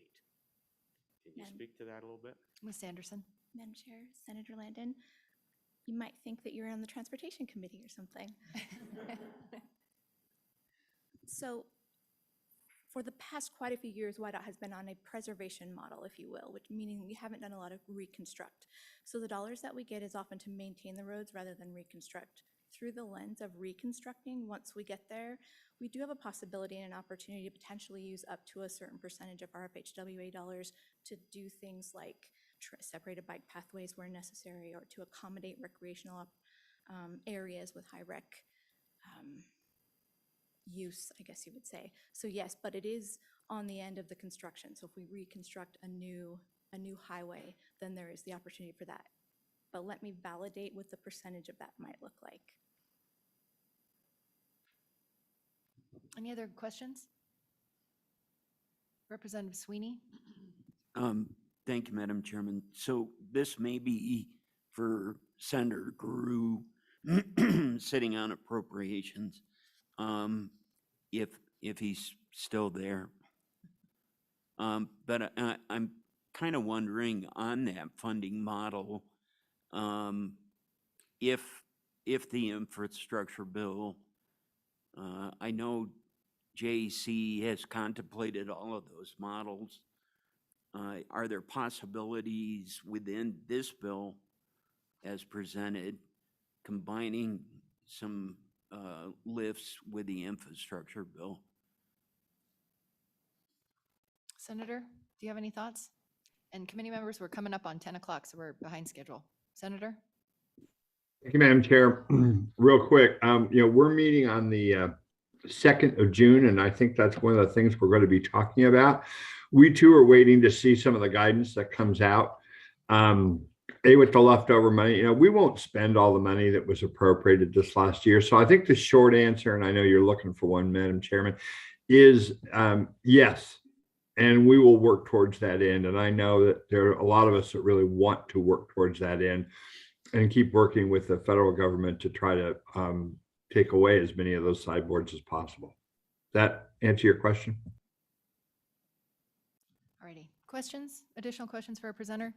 Thank you so much. You did awesome. Alrighty. With that, public comment is closed. Representative Newsom? I'll make a motion that we draft a bill that is House Bill 144, and use that as a template for going forward with this process. Thank you. You've heard the motion, and it's been seconded by Sweeney. All those in favor say aye. All those opposed say no. We'll have a bill draft prepared for the next session. And if you want to think about this issue, please reach out to Representative Newsom. I think that there's a lot of thinking that could go on between now and our next meeting, and with this bill draft that could really maybe improve on the concept. So, Madam Chairman, I would suggest to LSO that we just use a placeholder for the 40 million and discuss the appropriation at a later time. Sounds good. Okay. Moving on to our next topic, we have the Sunrise State Archaeological Site. To present this topic, we have Nick Nalen, who's the deputy director at State Parks, as well as Carly Ann Carruthers and Spencer Pelton, the state archaeologist. Welcome to TRW. Thank you, Madam Chairman. Nick Nealon, Deputy Director, State Parks. As you mentioned, we've come to you several times in the past to talk about this archaeological site that we'd like to add to our system. It is up near the old town of Sunrise, and we are referring to it as the Sutton State Archaeological Site. We've completed all the internal components of our process, including our site criteria process that we've discussed previously, and we've received approval from our State Parks and Cultural Resource Committee Commission, excuse me. And so we're here today to ask for a bill draft to add this site to our system permanently. What we would like to do with the site is to protect it. Right now, there is evidence that the site has been damaged, perhaps looted over the years. It's a very important archaeological site, and we would like to take responsibility for protecting the site permanently. We're not interested in building a lot of infrastructure out there at this point. We're not interested in spending a lot of money. We're looking at fencing, signage, and perhaps some cameras to ensure security. If you have any questions about our process, Carly Ann can answer those questions. And we've asked Spencer Pelton to be here in his role as state archaeologist to answer any questions about the relative importance of the site. Thank you, Director Nealon. So I think we should start, if that's okay, with Mr. Pelton. I've had the chance to tour this archaeological site, and it is very special. I wish I would have brought it. I had a jar of dirt of the red ochre, and it's like a mineral, and if you put it on, it feels like makeup. And they were all on this dig, and everyone, all of them, all the archaeologists were glistening. I mean, but I would love for you to know why this place is special. I was blown away that it exists. And then maybe from there, we can talk about the site criteria process that you use. So welcome, Mr. Pelton. Madam Chair, thank you. I can contextualize this a little bit.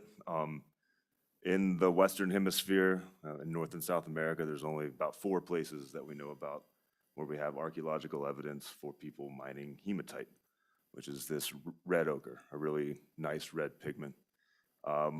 Wyoming is lucky enough to have the only one in the United States. The other ones are in the Yucatan, in Peru, and in Chile, and that's it. So in general, this archaeological evidence for hematite quarrying is extraordinarily rare on a global basis in the archaeological record. It's pretty special that we have some of that here.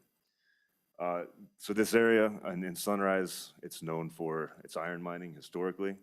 But before that, for about 13,000 years before that, the native people of Wyoming were mining hematite out of this iron deposit.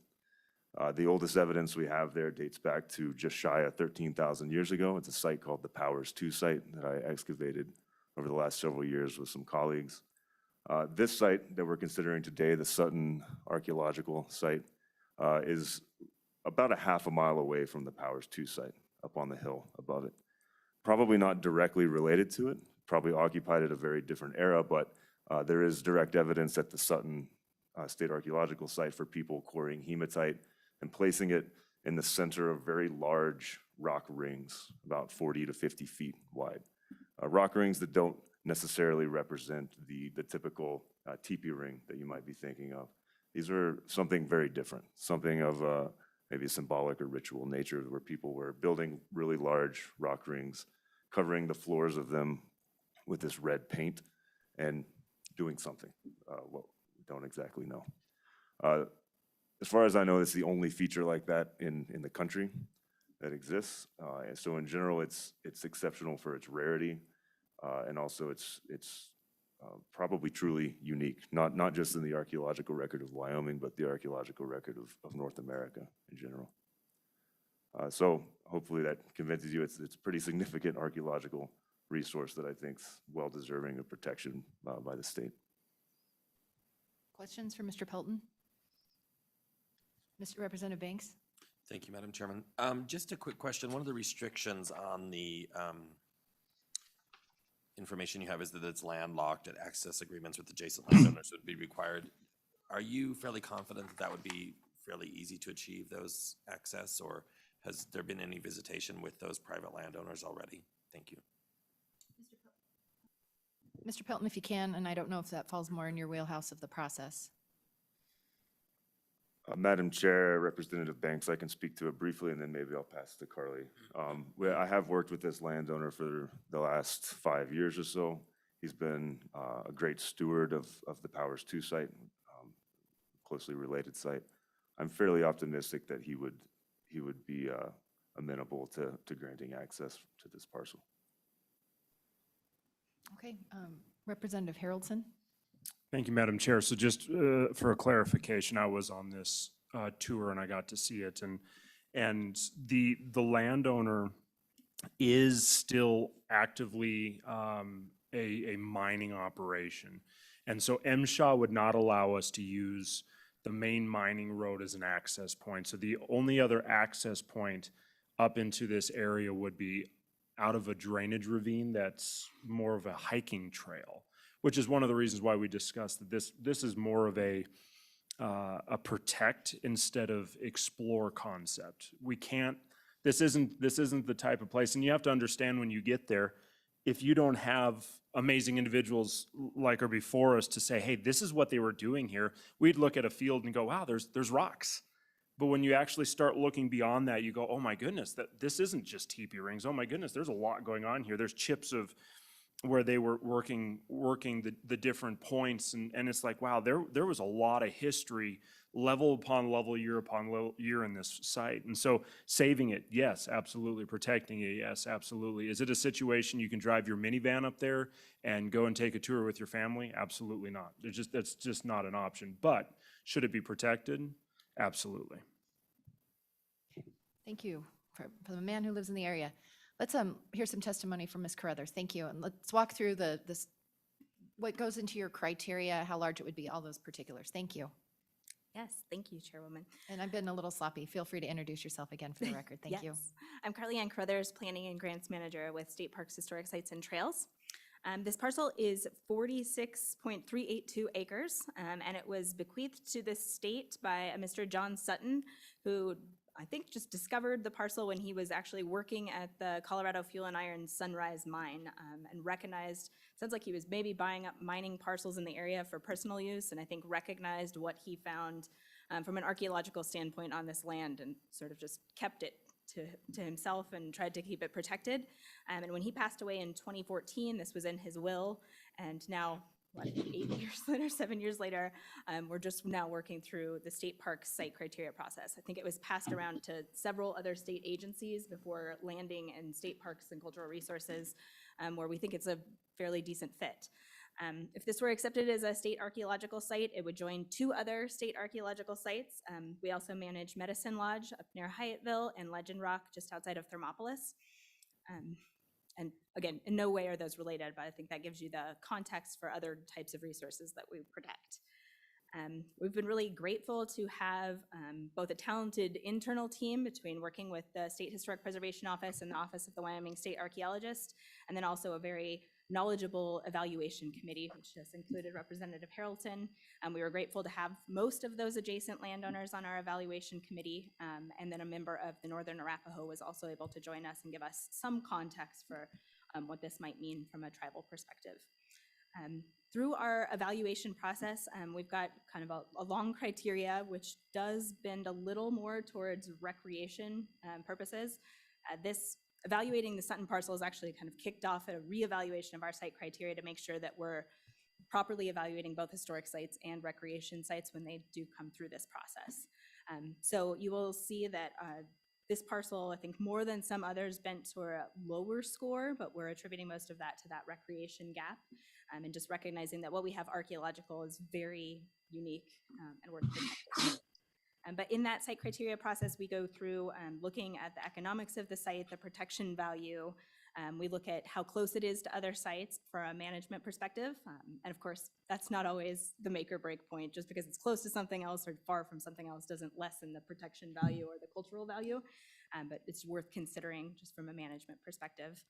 And yeah, I think Representative Haroldson already mentioned this, as did Spencer. We've really kind of landed on protection being the ultimate goal for this site right now, and that if we get it in the state system, I think we can do a much better job of working out those access agreements, deciding what, if any, public tours would look like on the site, all while keeping that preservation in mind. Okay, and thank you. Questions? Representative Flitner? Thank you, Madam Chairman, and this would be for both of you, I guess. So when you talk about preservation and protection, what's your end goal look like so that we do preserve and protect? Because I can just see how we love things to death. And so I'm just curious as to how you envision that looking. Mr. Pelton? Madam Chair, Representative Flitner. But my personal vision for it is that right now, the people that care about this site really have no way to access it. And by that, I mean, I've spoken to tribal members throughout the Great Plains that know about the Sunrise site that have historically gotten hematite from it in the historic era. I think that this site obviously ties into a pretty long legacy of procuring red paint from this area, and that it specifically has some deep meaning to the people that have historically used this site. So I see long-term, we have some sort of process for arranging visits to the site, managed visits that it's not just open, but you can arrange to go out there. And that process basically opening it up and making the site more accessible and inclusive to a larger number of people that for which that site holds deep meaning. In addition to that, I would say that there'd be quite a lot of interest from the Wyoming Archaeological community. For instance, the Archaeological Society would love to take tours of this thing. So I would like to have some sort of way to get folks that are just interested in the archaeology for archaeology's sake to get out there. Additional questions? Representative Sweeney? Thank you, Madam Chairman. So I noticed that the mine pit safety fence goes through part of this parcel. So how do those dynamics work according to Mr. Sutton's wishes and desires? And it looks like the fence is fairly close to, well, at least the end of the yellow line, which I'm assuming is the pathway or road, is not too far, maybe a half mile or so from the safety fence. Is that correct interpretation of that? How might that interplay? Go ahead. Sorry about that. You're fine. Thank you, Madam Chair and Representative Sweeney. That fence, you are correct, was installed by Wyoming DEQ as part of the Abandoned Mines project, and it's to keep people out of a fairly massive glory hole that sits on the Sunrise Mine property. And I guess as subsidence goes, DEQ has assured us that they're monitoring it, but that they can't really give us a timeline on when that might go or if that ever goes. It might be stable and we're good for decades. It might go tomorrow. So that's not extremely reassuring, but I think it does give us the impetus to get out there and make sure that the archaeological site is documented and as taken care of as possible.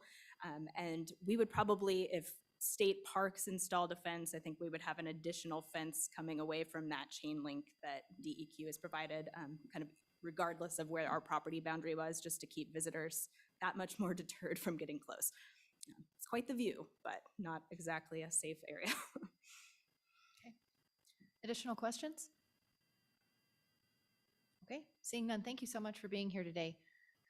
Is there anyone in the audience who would like to testify? We've got one person, and then is anyone online registered to testify? If you are, turn on your virtual hand. I don't think there's one, but welcome, sir. And if you've not testified before a committee before, it's just custom to introduce yourself, make sure the green light is on, and then all of your questions will be addressed through the chair, which is me.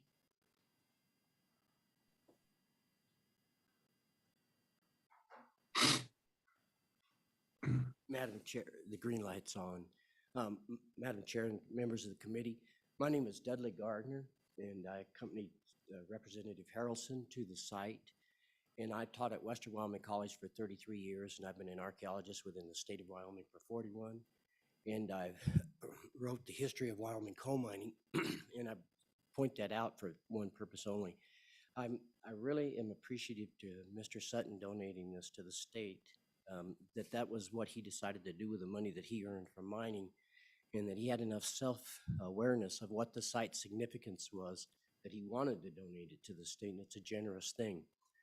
Having worked in the state for so long, there's a lot of work in Wyoming and not much money. And when I was at Western Wyoming College, I wrote National Science Foundation grants to take our students overseas to work on UNESCO sites and to work on other sites and to help prepare National Historic Landmark nominations for the state of Wyoming, National Register of Historical Places nominations for the state of Wyoming. This site ranks up with the UNESCO sites that we've worked on and that I've worked on that have been made a UNESCO site. In combination with Powers 2, this site is a prime site. It's a World Heritage type of site. And the reason I came is just to put that point of view forward, that this is one of the more significant archaeological sites, not just here in Wyoming, but in the whole world for what it does. The other thing is there's very few structural sites in the state of Wyoming that you can see. Teepee rings are hard for people to identify, but it does provide an opportunity to discuss. The personnel at the state parks and cultural resources are phenomenal, and they have done good preparation in preparing a context for teepee rings within the state. But this site, because it's got a structural component to it, it's easy to see. Your imagination doesn't have to reach too far, even though it looks like rocks like you mentioned earlier. Once you've been there and have been interpreted, you know exactly what you have. And to have a prehistoric structural site that's associated with ceremony, we think, I would not, I don't want to sound like that I'm saying it is, but to have a structural site there like this, that's significant in the state of Wyoming. So I just want to say and add to the comment here that this is a really, really important site. Thank you. Thank you, Mr. Gardner. I really appreciate you making the trip. Committee members, do you have questions? Seeing none, thank you again for making the trip. And I'll have to look for this History of Wyoming Coal Mining book. If you don't mind, I'll add this. It came out in '79, and just because I listen to radio too much, because you know how long the roads are in Wyoming, you listen to way too much radio. I'm not trying to sell a book. All the profits go back to Western Wyoming Community College because that's where it's written. But it's being revised. It has to be. The dynamics of mining in Wyoming has changed greatly since it came out, but it's still in print. You still get it on Amazon. Thank you. That's good to know. I'll plug your book. No money. History of Wyoming Coal Mining. Yep, you can go. Thank you so much. Alrighty, committee member, public comments closed. Committee, what's your pleasure? If there is any pleasure. Representative Flitner? Madam Chairman, I would move that we have bill drafted to do what State Park needs to do to proceed with securing this site. Okay, it's been moved and seconded. All those in favor say aye. Aye. Aye. All opposed say no. Sounds good. We'll have a bill draft ready for our next meeting. And then along those lines, as you know, another role I have in the legislature is serving on the Select Committee of Tribal Relations. I might visit with my co-chair about this particular topic, make sure we're including both tribal historic preservation officers so they're aware that this committee is working and looking at this issue. But it is an extraordinary place. And so, Mr. Pelton, if committee members in their travels this summer happen to be kind of in that Guernsey area and they want to check this place out, can they just contact you directly to maybe facilitate a visit? Committee members, if your travels take you in this area, I highly, highly recommend you check it out. It's really cool. Okay, with that, we're going to do a 10-minute break. It's 10:15, so we'll come back at 10:25.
Okay, committee, we're coming back after our break. I want to mention a few things, just in case I forget. The Chancery Court is housed within this building. Many of you were in the legislature when we created the Chancery Court. If you want to look at that facility and just see how it turned out, it will be open at noon. So just let LSO know if you'd like to go look at the Chancery Court. And then upon adjournment of this meeting today, since we just heard from Michael Kusick with the Trails Organization here in Casper, if you are interested in a Pathways tour of local trails here in Casper, they are happy to take you around. This is optional. Unfortunately, I need to get back to Cheyenne, so I won't be doing that. But if you do have some time, I think that's a very nice offer that they've made, and you can learn a little bit more about how they were able to leverage their dollars and do some really good things for people in Casper. And then I'm just going to throw this in here so we don't lament it too long. But John Brody gave us some news. He is moving on to a new opportunity in his legal career. And so I just wanted to make sure that we acknowledge all the hard work that you have provided us, the guidance, the wisdom. I know that I have called you many times and have expressed frustration, and you have always steered me back to making sure that we have good legislation going. So John, you're the best, and we're going to miss you, but we're also very excited to bring on some new staff. And so, Luke, welcome aboard. We can't wait to work with you. We know you're a good legal hand as well. But John, if you want to say anything, we're just going to miss you a whole bunch. Thank you, Madam Chairman. I'd just say it's been my pleasure to work with you all. This committee in particular is just one of the more interesting and I'd say always valuable because of just the opportunities it affords and the people that are on it. So appreciate all of your patience sometimes when it comes to some of these issues. And again, it's been my pleasure and sad to go, but I'm excited for the new opportunity. Well, we wish you nothing but the best. Thank you, John.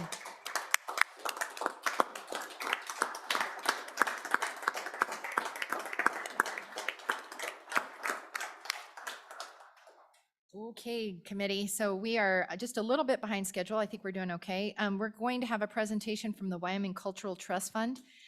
Here before us, we have Susan Stubson, who is the chairperson of the Wyoming Cultural Trust Fund Board, as well as Sarah Needles, who is our State Historic Preservation Officer. They're going to give us some background on the trust fund, some of the projects they're working on. And again, thank you for visiting with us last night and hosting us. It was lovely to see you in that setting and just kind of learn more about some of your efforts. So with that, just make sure your microphone's on and introduce yourself to the committee. Thank you, Madam Chairman. Susan Stubson, Chairman of the Wyoming Cultural Trust Fund. It's nice to see you all again. I have a little bit of a PowerPoint, no information or no hard copies to send out to you, but hopefully this will be kind of a visual. If you're a learner like me, oftentimes it's more helpful. So thank you for giving us this time. What we'd like to do, we have it mapped out, is I'll give you kind of a real overview of what the Cultural Trust Fund is, who we are, what we do, and then I will move it to Deputy Director Needles to speak about the Cultural Trust Fund specifically on a more granular level. And then after that, we have a couple of our grantees that I have invited and have asked to speak from their perspective of what it's like to be on the receiving end of Cultural Trust Fund dollars. And so we'll have some folks of them, hopefully they are all in the room to speak to that. So with that, thank you. A couple of days ago, one of the Natrona County delegation members took me aside and said, gosh, Susan, I saw that Cultural Trust Fund is on the agenda. What do we need to know? Is there an ask? Is there a problem? Which I thought was really a great way to start. The short answer is no, but it was a great reminder that we need to do a better job telling our story, telling you who we are, what we do, the kind of things that we fund. Just as a little bit of context, there's 432 state funds within the organism of state government. The Cultural Trust Fund is one of those 432. Our big sisters and brothers, Permanent Mineral Trust Fund, Wildlife Fund, there's a couple that immediately popped to mind. Cultural Trust Fund is in there. All of us are somewhat jockeying for space and for attention in front of folks like yourself. And so It's important that we're here, and I'm glad that you've given us this opportunity to speak and defend and on behalf of the Cultural Trust Fund.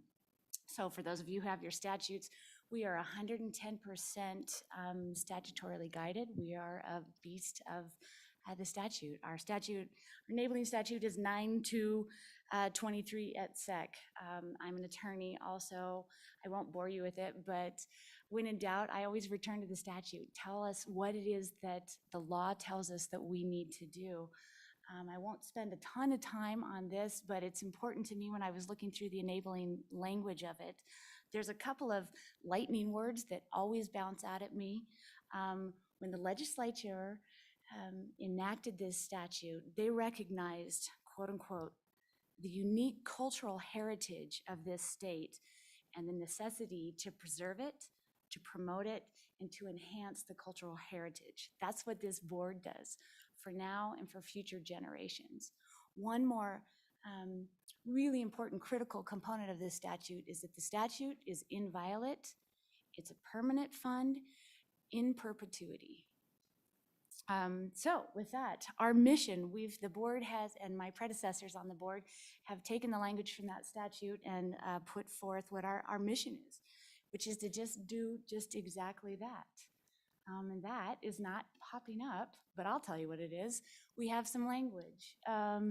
Enjoyment, appreciation, promotion, preservation, protection, supporting, and most importantly, investing in the fund. Next slide. Oh, you can go to slide 3. Oh, if you want to just pop those up really quickly. That's our mission. That's our North Star. That's how the board guides ourselves. Next slide, please.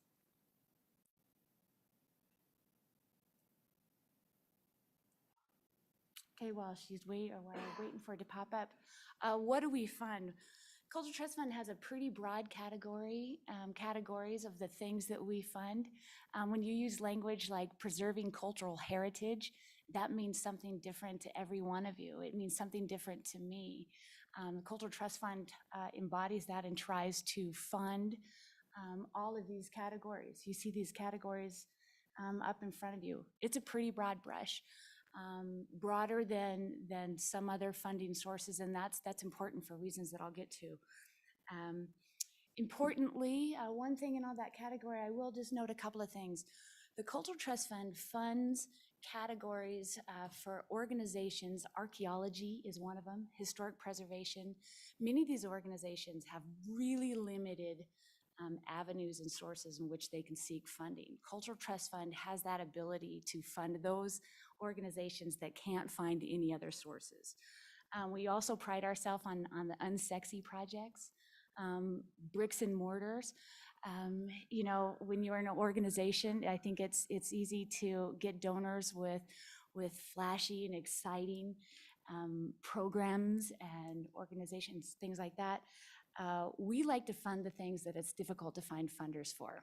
We've funded HVAC systems. We've funded windows. If you look at the Elks Club on Center Street here in Casper, we funded those. We do electrical. We've funded plumbing and toilets. And so we like to do that work that nobody else does, that our organizations have a real tricky time finding funders to do. Next slide, please. Who are we? We are a board of 5 members. Our 6th member is ex officio. Our 6th member is here right next to me, Sarah Needles, Deputy Director. We are appointed by the governor. We try to submit names that are geographically dispersed throughout the state. This is who we are. I obviously am here in Casper. Sherry Mullinex is our newest board member. She's from Lander. You can read all these. David Cunningham is a museum guy. Mary Hopkins, many of you might be familiar with her. She was in SHPO for many, many years. Our beloved Nancy Schiffer is a humanities person, and then Sarah Needles. Each of us are nominated through different entities in state government. Myself, I was nominated through the Arts Council Board. Other nominations come through the National Register. All of us wear different hats on the board.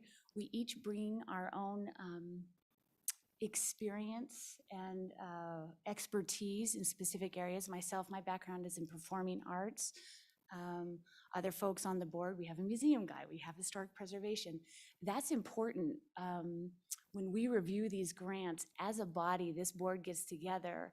I may not have a great understanding and knowledge of historic preservation, but there is somebody on this board that brings that expertise to the table. All right, next slide, please. This is the number one question that everybody asks us, and I should probably put this as my first slide, which is, how much do you have in your fund? What is your corpus? There it is. As of today, that approximately that 16.3 is what we have in the corpus today. In about 6 weeks, we're going to get an infusion. We're going to get an increase into that fund, 18.77 million. So, as many of you know, at the beginning of the 2022 legislative session, Governor Gordon recommended an appropriation of $10 million into the Wyoming Cultural Trust Fund.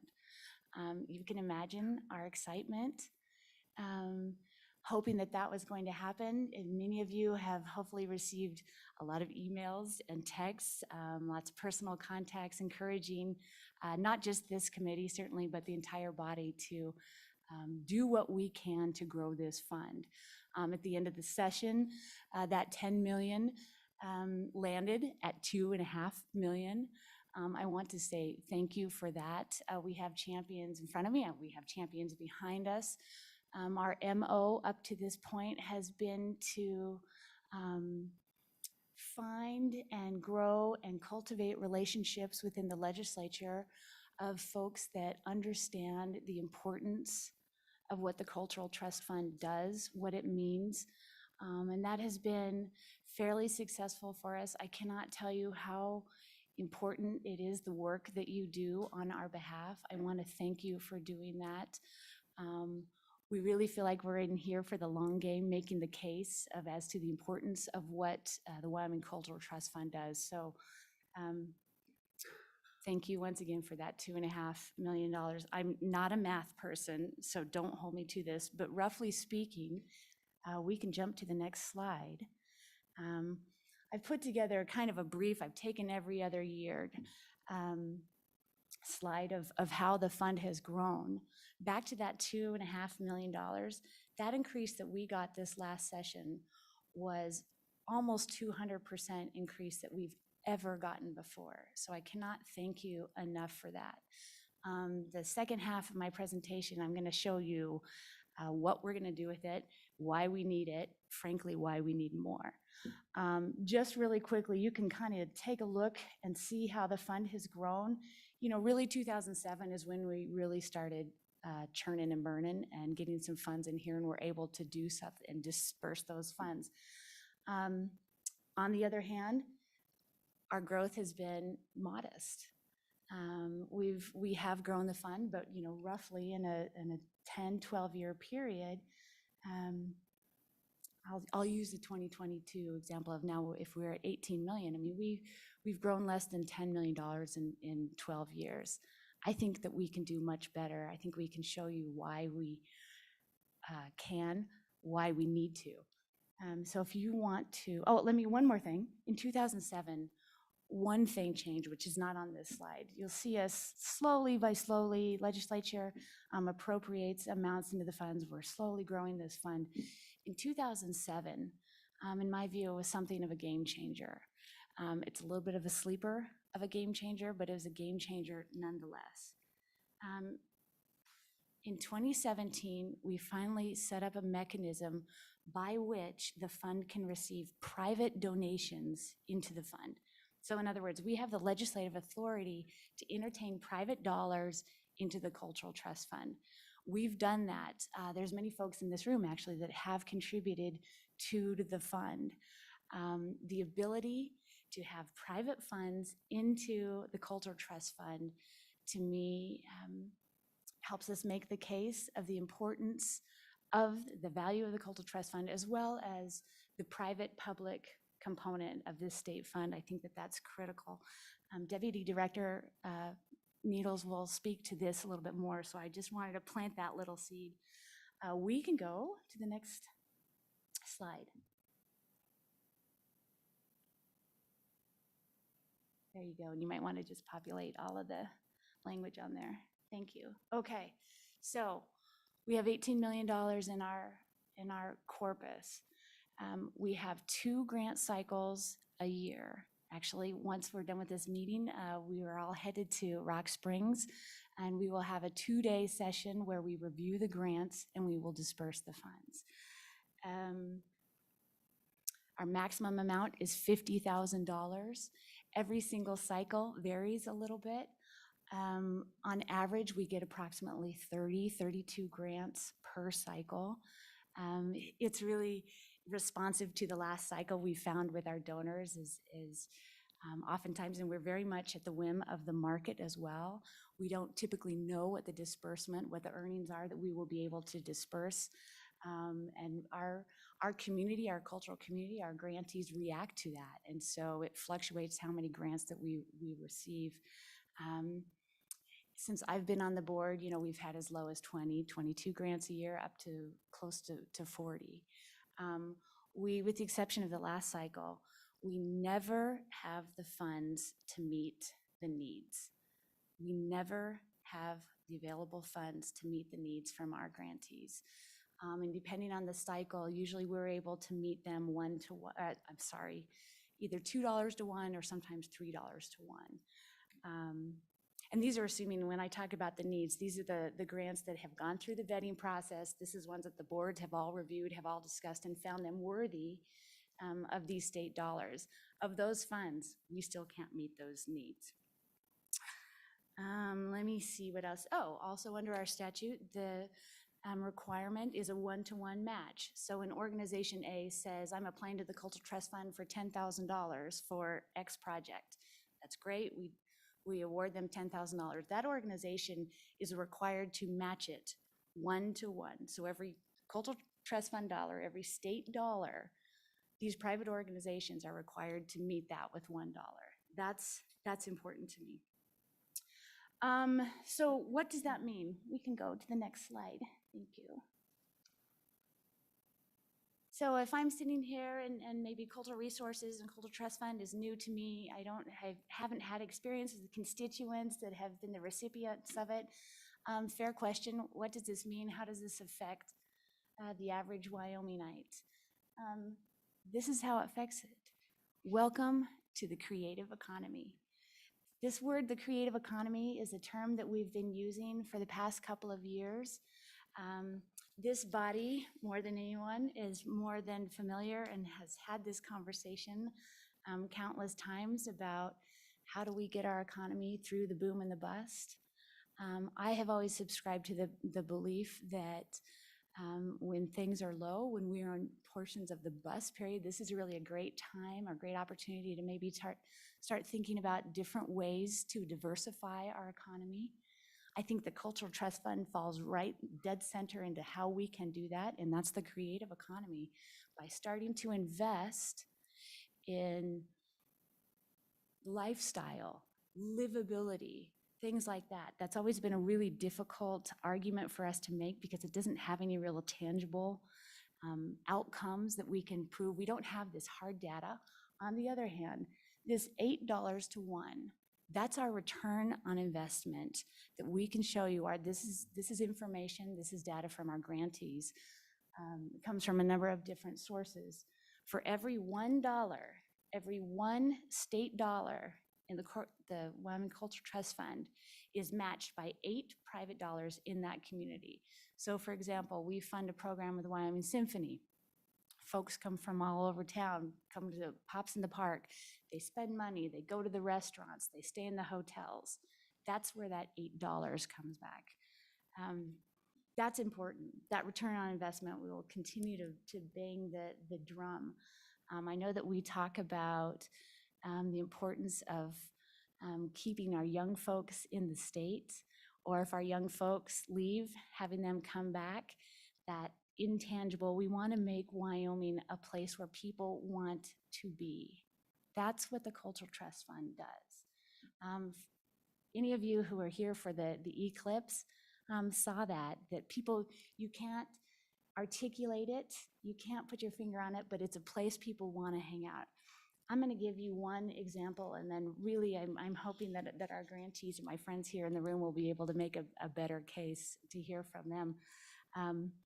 But let me give you, it's an old example, but I think it's a critical example. So probably 10 years ago, this was years and years and years ago, there was a group of like-minded folks that found a building here in the Yellowstone, the old Yellowstone district. That is where we are at right now. They found a massive building. It was a former fruit packing plant. It was, at the time of the last turn of the century, it was strategically placed on the rail yard. These folks wanted to buy a building and turn it into an art space. They envisioned this massive building where it was right on, strategically placed on the bike path. They wanted a place where families could come, where kids could come do art, come read a book, do whatever you wanted to do. Cultural Trust Fund, we were one of the first organizations that really stepped behind this organization. They requested $50,000. Now, I'll tell you, I mean, we always are a little bit of an influx. $50,000 grant is our maximum, as I said. We don't typically do that. If we do, it might be one per cycle, and we haven't done it in a number of years. It's a whopper of a grant. Cultural Trust Fund took the risk, granted that. That $50,000 of our state funds was immediately matched by private donations, got them up to $100,000, pushed them past the level. They got to the point, they bought the building. Fast forward, that place is, if you look, it's funny that we're here in this state building. This is exactly where we are right now. Fast forward 10 years. This is the area where, this was before David Street Station, this is before the Lyric, before the Performing Arts, this is before restaurants. This one building, obviously Cultural Trust Fund, we didn't have the capacity, obviously, to fund the whole thing.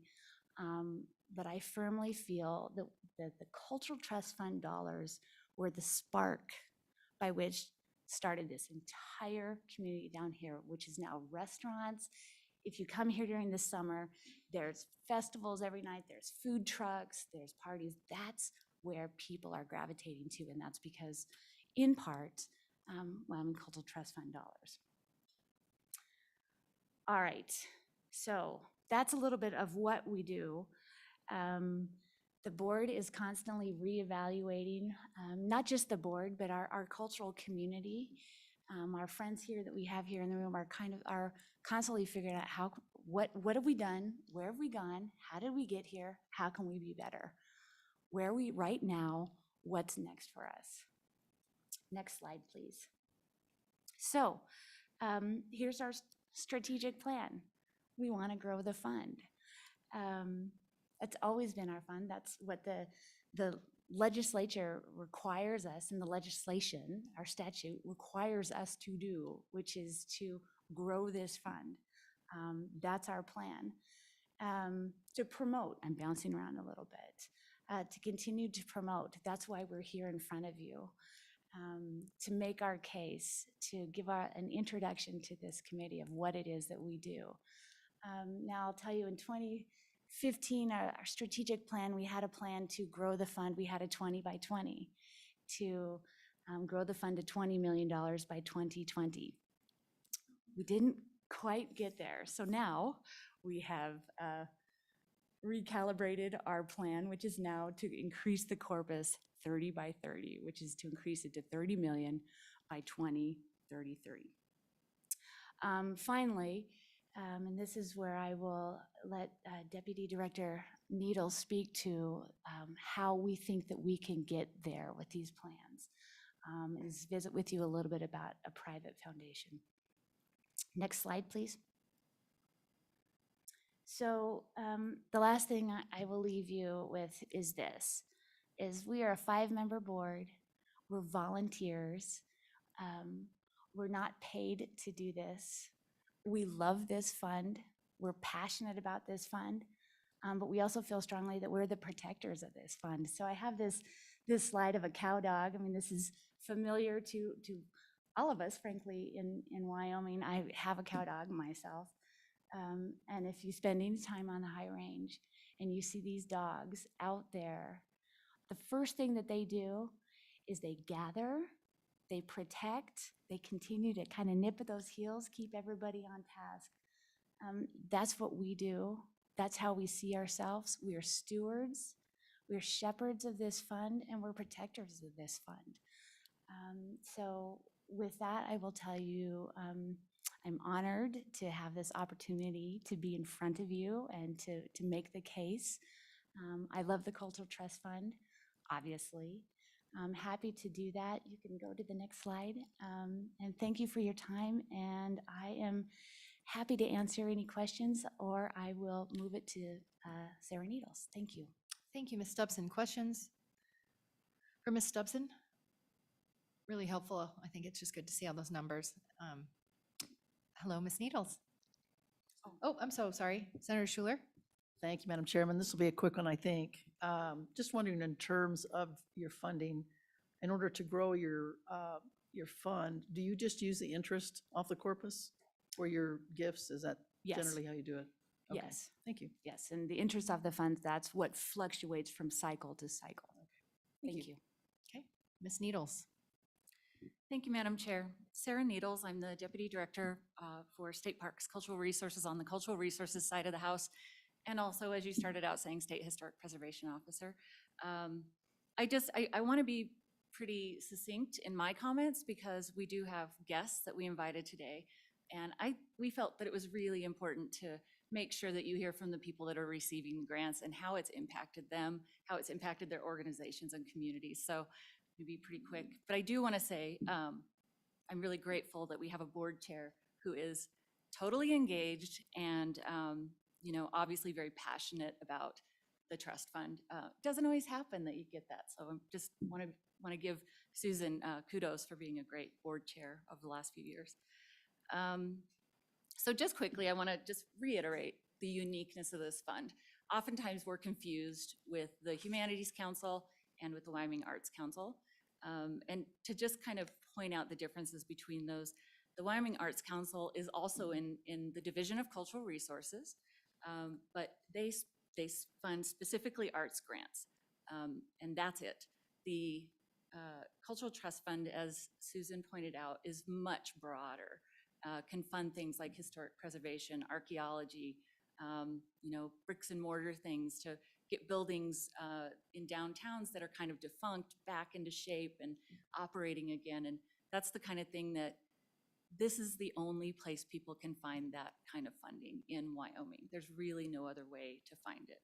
And then the Humanities Council also funds things that are sometimes similar, but generally not exactly the same. And I don't want to speak on their behalf. Sean Reese is here from the Humanities Council, but they do a lot of public programming. They've done a lot with civility. He can speak more to that, but they are different kinds of grants than what the trust fund typically funds. They're maybe more narrow in their scope. And so I think that's really important to note, that we are different. We do fund different kinds of things. And this fund is specifically important because of how broad it is. And when Clarion Law dreamed this up way back in 2015 when it was enacted finally, that's exactly what she had in mind. She wanted to see a fund that could be very broad and reach all kinds of cultural resources opportunities in the state. And I think we're meeting that goal. Susan mentioned a foundation really briefly, and it ties in.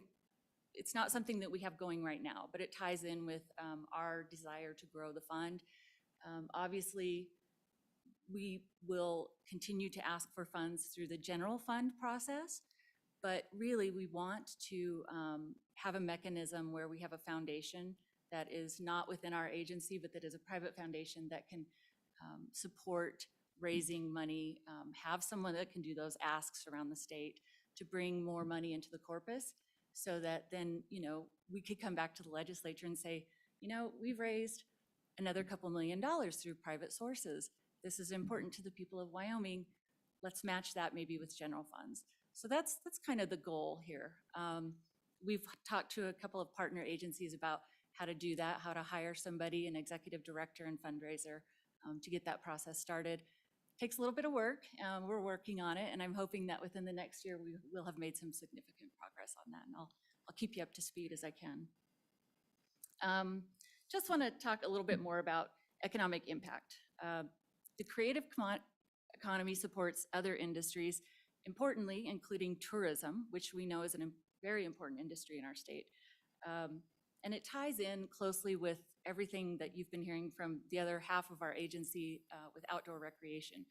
When people come to our cities and our towns in Wyoming to do things like enjoy outdoor recreation, if we can give them opportunities to stay in the downtown because there's great museums and there's a great restaurant and there's galleries maybe there's a performance going on in the park.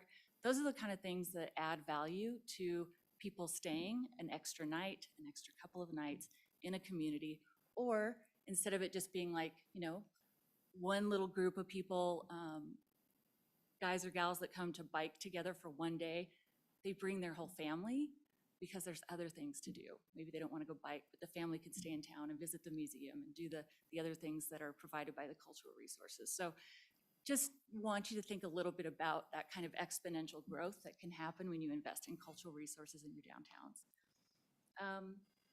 Just to give you a few numbers, we are, as Director Westby said earlier, working on an economic impact study. We don't have the results of that yet, but so we're going to continue to use kind of studies from other states, examples from other states. According to the U.S. Bureau of Economic Analysis, and I apologize, this is kind of an old number, but in 2014, there were 11,451 jobs devoted to our state's creative sector, and Wyoming employment in the arts and cultural sector was 30% above the national average, second only to New York. So that's Wyoming.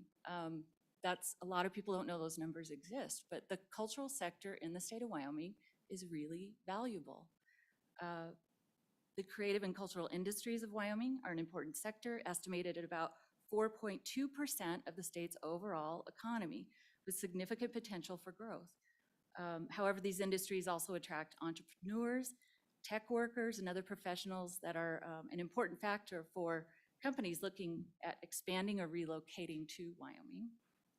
It's been shown in the examples of recent examples, Underwriters Laboratories in Laramie, Weatherby Inc. in Sheridan, just a couple of examples. In short, the creative and cultural sector leads to diversification because other sectors rely on the creative and cultural workforce. So without the creative and cultural sector, they wouldn't be able to have that workforce grow. The other thing, Susan mentioned youth, keeping youth in the state. Maybe they go to school outside of the state. Why would they want to come back if they've lived in a place where they have amenities, cultural amenities? Bringing them back here with the kinds of jobs that they want, that they've been trained for, and the kinds of amenities they want to maybe start a family and raise their family in a community with those amenities. That's part of what the cultural sector does. It's part of the economic diversification that I want everyone to kind of think about. With that, I would be happy to take any questions, but I do want to save time for our guests that we invited today to come talk about their experiences with the Cultural Trust Fund grants they've received. Awesome. Thank you, Ms. Needles. Questions? Thank you. That was a good presentation. I know we've got a lot of people in the audience who want to testify. I think we've got a shot at being back on schedule, so we're going to try and break at lunch at noon, so it's 11. We've got an hour. How many people in the audience would like to testify? Okay, so I see 1, 2, 3, 4, 5. 5 individuals? Okay. Let's maybe hear first from people that are here to talk about specific dollars that they received from the Cultural Trust Fund. Does that sound like a good strategy? So if that's you, come on up. Madam Chair, if I may, if we have them a little bit of a drill, although of course you can listen to them any way we want to, but first up we have Rachel Bailey from the Wyoming Symphony Orchestra.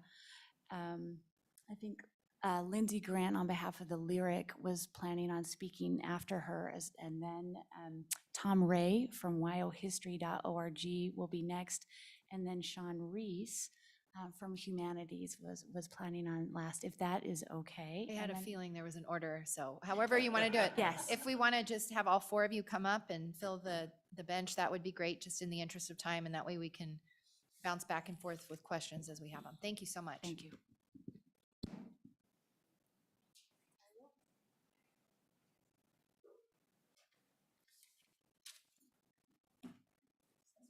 And then just to confirm, we don't have anyone online signed up to testify on this topic, correct? Okay, thanks.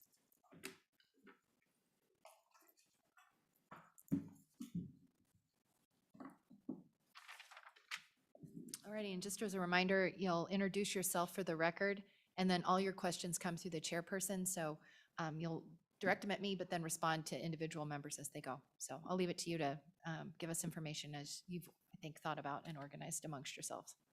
Thank you. My name is Rachel Bailey. I live here in Casper, Wyoming, and I am the Executive Director of the Wyoming Symphony Orchestra. And I really want to thank all of you for taking the time to learn about the cultural resources in the state and how these organizations impact Wyoming and its people. The Wyoming Symphony Orchestra just completed its 72nd season in Casper, Wyoming. The Central Wyoming community has supported a symphony here in Casper, well, in Central Wyoming, for almost 100 years. It has been important to this community to have access to live symphonic for over 100 years. And if I've seen photos, I don't know if all of you have, of Casper 100 years ago, but there were tent camps up at the top of Walcott Street. So, it was a rough and tumble oil town back then, and it was important for people to gather together and play live music. Presently, the Wyoming Symphony Orchestra presents 6 regular season concerts, and that consists of a Summer Pops in the Park concert, 4 Masterworks concerts, and then we also have a holiday concert. We employ 6 people, 3 full-time, 3 part-time, and we contract over 80 musicians from the Rocky Mountain region, predominantly coming from Wyoming. So not only do we deliver quality music to the community, but we are also an outlet for musicians to practice and grow within their artistry. On average, over the past 5 seasons, we have served over 4,000 people each season of all ages and backgrounds in Central Wyoming through our community outreach program, Music on the Move. Programs include informances for music students of all ages, which are put together by WSO musicians and guest artists. And then our conductor in residency program, our music director just took a week out of his busy performance schedule. And when I say busy performance schedule, I mean an international busy performance schedule. And he came and spent time in classrooms in Natrona County teaching and inspiring young students. Our children's program is designed to encourage elementary school students to join their band or orchestra program, encouraging future musicians and music lovers. Our WSO brass, wind, and string ensembles perform for community events across the state. And they take music to assisted living homes and to the hospital. We offer all of these programs for free to the school district and the greater Wyoming community. The organization, the artists, and the community outreach programs have been supported over the years by the Wyoming Cultural Trust Fund. We've applied for matching grants from the Wyoming Cultural Trust Fund for many years, and this funding has not only helped us to grow our capacity as an organization in the state, but they have also helped us kickstart these important programs and foster new musicians and expand access to culture in Wyoming. And I want to tell you just about a couple of these programs that the Wyoming Cultural Trust Fund has recently funded. The first one is our Young Artist Competition. We started this program in 2015, and unfortunately we were able to have only 2 competitions, and then we kind of had to put it on the shelf because we had a music director search, and then of course there was that global pandemic. So the Wyoming Cultural Trust Fund, they actually helped us kind of kickstart or reignite that program. And we had our 3rd Young Artist Competition in January of 2021. The Young Artist Competition is a very important program because not only is it kind of one of its kind in the state, it's the only type of program or competition for young Wyoming artists in high school and college that allow them to prepare a concerto that is then adjudicated by judges in a performing arts hall. So this is something that we partner with Casper College to do, and all of these kids are able to play in Wheeler Concert Hall. I don't know if any of you have been in there, but it's an absolutely gorgeous hall with wonderful acoustics, and it's a great opportunity for our young Wyoming musicians. This year we had 16 competitors. They were both in the high school and college categories. So not only do they have to prepare an application to submit to be selected to be in the concerto competition, but again, they also have to prepare a concerto to perform for a panel of judges. And then they are able to get feedback from those judges on their performances.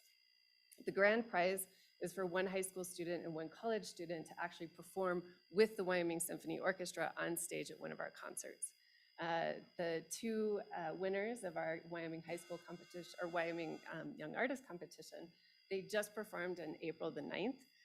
And it was probably one of the best performances that we've had in years. The kids were just amazing. We had two cello students. One of them was a local college student from Casper, and the other was a high school student from Laramie.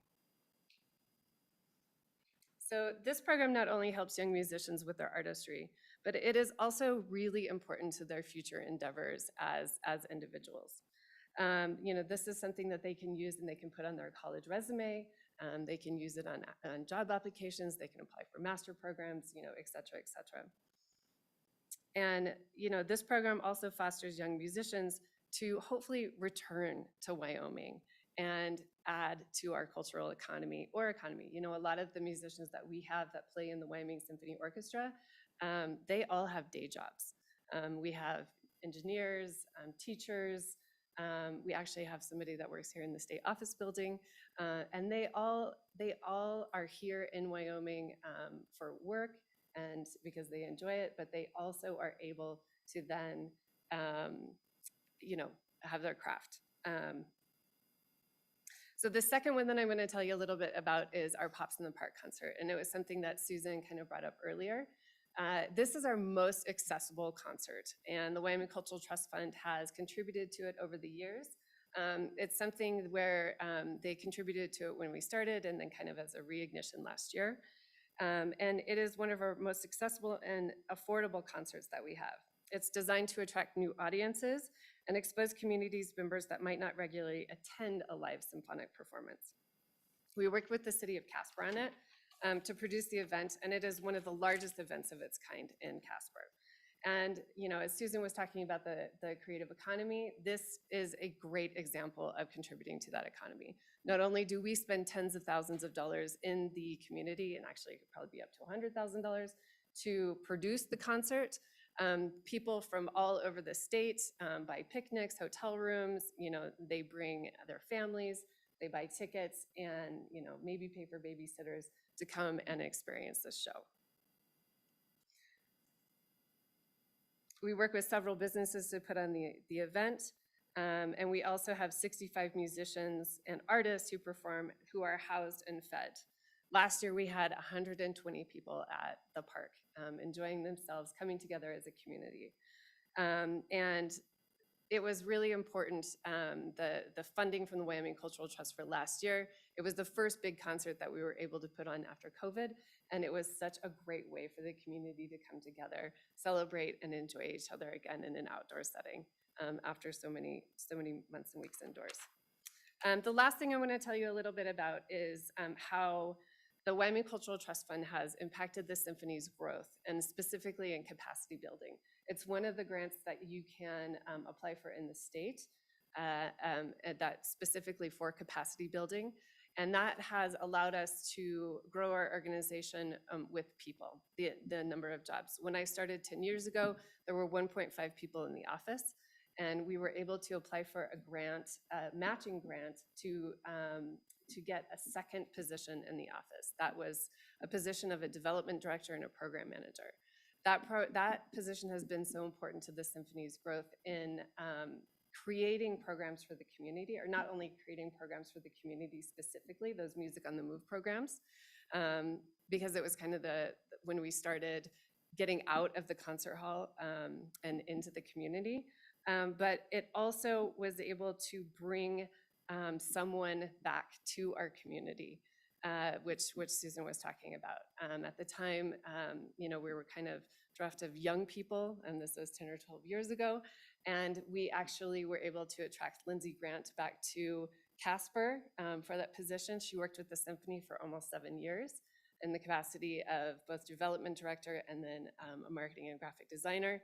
She has gone on to be an entrepreneur in this community, and she is now leading a very important, and I would say most important, project to build a performing arts hall. The performing arts hall would be, really, it would be a game changer for the symphony as well as other arts organizations in the state. But it also would be a huge, huge economic driver in this community. And I really feel that as somebody that also moved back to Casper, it's so important to have these things here to not only keep young people, but to attract them, and also just for our wonderful quality of life that we have here. And with that, I'm going to turn it over to Lindsay so she can tell you about the project that she is working on. Any questions for Ms. Bailey? Seeing none, thank you. All right, good morning. My name is Lindsay Grant, and I am the executive director of the Lyric in Casper. The Lyric is in the middle of a capital campaign to build a large performing arts hall, a stone's throw away from this building, and involved in all of these things that are happening that both Sarah and Susan talked about this morning in the Old Yellowstone District and downtown, which I'll tell you a little bit more about. It was really exciting to remember that I was called back to Casper with the help of a Wyoming Cultural Trust Fund grant. I was living in Denver after I was there for a bit. I had gone to a university in London and moved back to Wyoming. Then I moved to Denver, and then I was tempted by my friends and this exciting opportunity to come back and get engaged in our community from an arts and culture perspective. Not only from arts and culture perspective did I get involved in, but it was the downtown development that was exciting for me. I started volunteering with the Downtown Development Authority. Some of the other work that I took on at that time was working with the Platte River Trails, which you all heard from earlier as well. That was part of some of the capacity building that I did with that organization as well. But I started with the Wyoming Symphony Orchestra, and that in a turn took me to my position now as at the Lyric. As the executive director there, taking on the charge to raise a significant amount of funds to build this performing arts hall has been quite a gift to learn more about the economic impact that this organization can have and start to learn more about the creative economy and its impacts. The Wyoming Cultural Trust Fund certainly has been a big part of that process early on. It's one of those things when you are trying to court a donor for $1 million, you don't want to go to them and ask for $5,000 for something to help get your project going. So things like studies, architectural renderings, printing, travel resources, things like that. We were able to apply for those dollars from the Wyoming Cultural Trust Fund to support those early stages in that process. And that's something that has been, certainly we've applied and received funds for the very unsexy things that Susan talked about. I'm the HVAC unit that she mentioned earlier. That's not something that some of these other organizations or department folks like the Wyoming Arts Council and Humanities Council fund. So that's either we raise money for HVAC on another side because it's a necessary piece of equipment that we need to continue functioning. And it was really great to work with them to get that done. And now we have air conditioning and heating in our lobby where we can kind of continue. So as an example, right now we are renovating an old building downtown, and it will become a 1,200 seat auditorium. And right now we're renting it out just in the interim, which is where that HVAC unit is.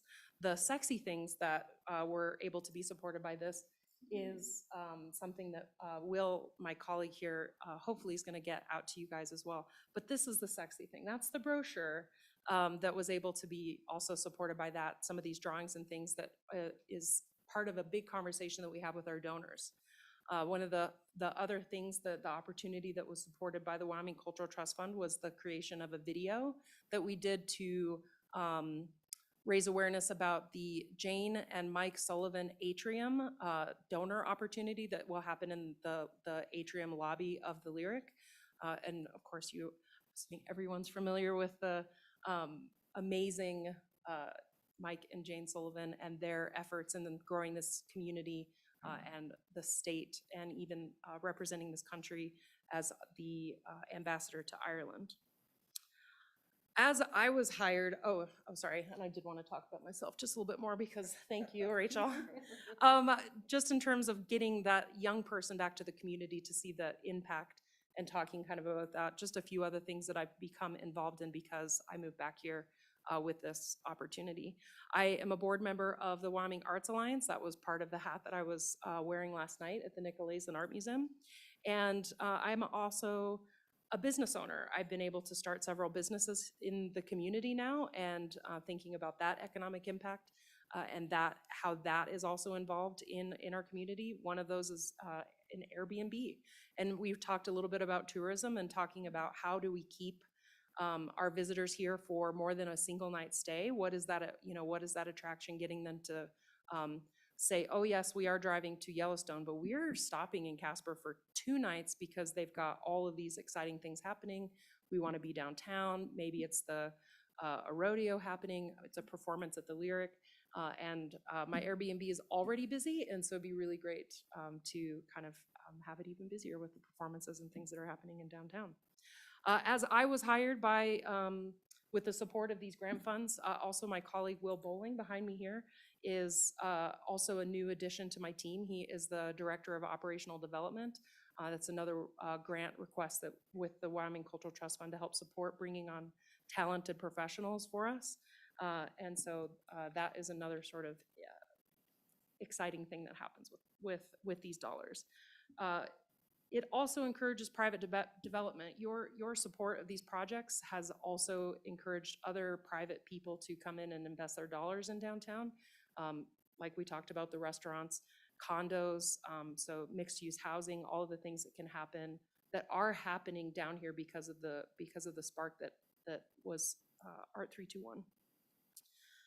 The economic impact from arts and culture, I will only speak to the Lyric right now, but our project will add $1 million to the economy of Natrona County outside of the building. And those are the things that are the taxis, the Ubers, I guess, if you will, the babysitters, the meals, the after performance drinks. That's $1 million contributed to our community outside of things that are happening inside the building, which is exciting. 32% of our attendees will be from outside Natrona County, so that's exciting from a perspective of hotel stays, gas in cars, all of these things that kind of come with it. So I would love to tell you more about the Lyric, and I'm happy to at another time. I left you with these brochures. Thank you for letting me hand them out today instead of getting it in your hands yesterday. Thank you for your time. Thank you. Questions for Ms. Grant? Thank you. This is a beautiful brochure. Thank you so much. It's very sexy. Thank you. I try not to use that word. Yes, in I know. legislative hearing. I'm just going to throw that out there. It's lovely. Yes. It's very lovely. Who would like to go next? I'll go next. Can you hear me? Yeah. How do you do? My name's Tom Ray. I live here in Casper. I'm the editor of a state history website called wyohistory.org, which is a project of the Wyoming State Historical Society. The Historical Society, many of you may know, is a 64-year-old organization with chapters in nearly every county of Wyoming, membership-driven 501c3 private organization. The Historical Society contracts with the state of Wyoming, or I should say, the state of Wyoming contracts with the Historical Society to produce Annals of Wyoming, which is a scholarly magazine about Wyoming history 4 times a year, as well as to run History Day for students, which is a project many of you may know from your own communities, encouraging students to enter their history projects in local, state, and eventually national competitions. They always do remarkably well every year on all those levels. And then a third program of the State Historical Society is this, wyohistory.org, which began in development in 2010 with an initial support from the Cultural Trust Fund at a really crucial time, that first year of development and design.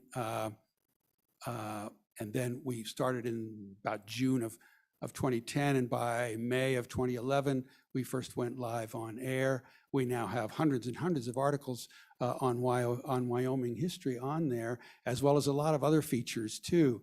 You've got some stuff in front of you there. If you look at this card, you see on one side it says Wyoming, the Cowboy State, and on the other side, and that's a picture of President Theodore Roosevelt on his famous ride from Laramie to Cheyenne in 1903 with 50 other bigwigs. That on his left there, that's Seth Bullock, the famous lawman from South Dakota, you may know from the Deadwood Show. And the guy on the derby hat on the left is Senator and later Governor Robert Carey. Here's just, it says right here, you'll find articles on Wyoming's earliest peoples, mountain men, immigrant trails, American Indian Wars, women's suffrage, outlaws, railroads, ranching, politics, aviation, energy, businesses, and more. We pay our writers, so we get a nice level of professionalism out of that, fairly modest fees. And I was just looking today, we have articles written by 140 different people on this website. There's hundreds of articles, and there's thousands of other items like field trip suggestions to help you find your way around the state to historic sites, as well as tons of maps and historic photographs. One way to browse that site is to go, if once you get on there, in the top line, you'll find something that says topics, and the topics of articles include agriculture, which is a lot about irrigation. We have an article on every dam in the state, for example. Arts and entertainment. We have a brand new history of the Wyoming Symphony on there. Cities, towns, and counties, conflict, education, energy, geology and natural history, historic spots and monuments, military, outlaws and crime, parks, forests and public lands, people and peoples, politics and government, prehistory, religion, sports, transportation, and women of Wyoming, a category that got greatly expanded in the last few years with the anniversaries of the 1869 votes for women in Wyoming Territory, and then 1920 anniversary of women's suffrage nationwide. So we have articles on there, about 25 of them, going all the way from the first territorial vote on that topic, all the way up to Wyoming's ratification of the ERA, the Equal Rights Amendment in the 1970s. So that's just a really important thing we do. We've gotten, so that was the initial help that we got from the Cultural Trust Fund right at a crucial time. It was not very much money. I think it was less than $10,000. But having that money available at that time immediately enabled us to hire a designer, and this guy is really great. I worked for many years for the Casper Star Tribune, and through some newspaper connections, friend of a friend put me in touch with him. The Rocky Mountain News had just folded at that time. He had been the sports designer for the Rocky in Denver, and he liked history also. He's also a big Rockies fan. And it turns out that, so this site is really deep in content and also in kinds of content. So, and he was able to put all this together in a way that I think is attractive to look at, and also really pretty straightforward, and you can figure out how to explore it. It's meant to draw you in so that you'll spend time on there. And if it weren't for this guy, Steve Foster, we would never have been anywhere. Plus, he likes nonprofits, he especially likes us, and he's really, really reasonable. So that's a nice quality that he has too. So we've been really lucky for that.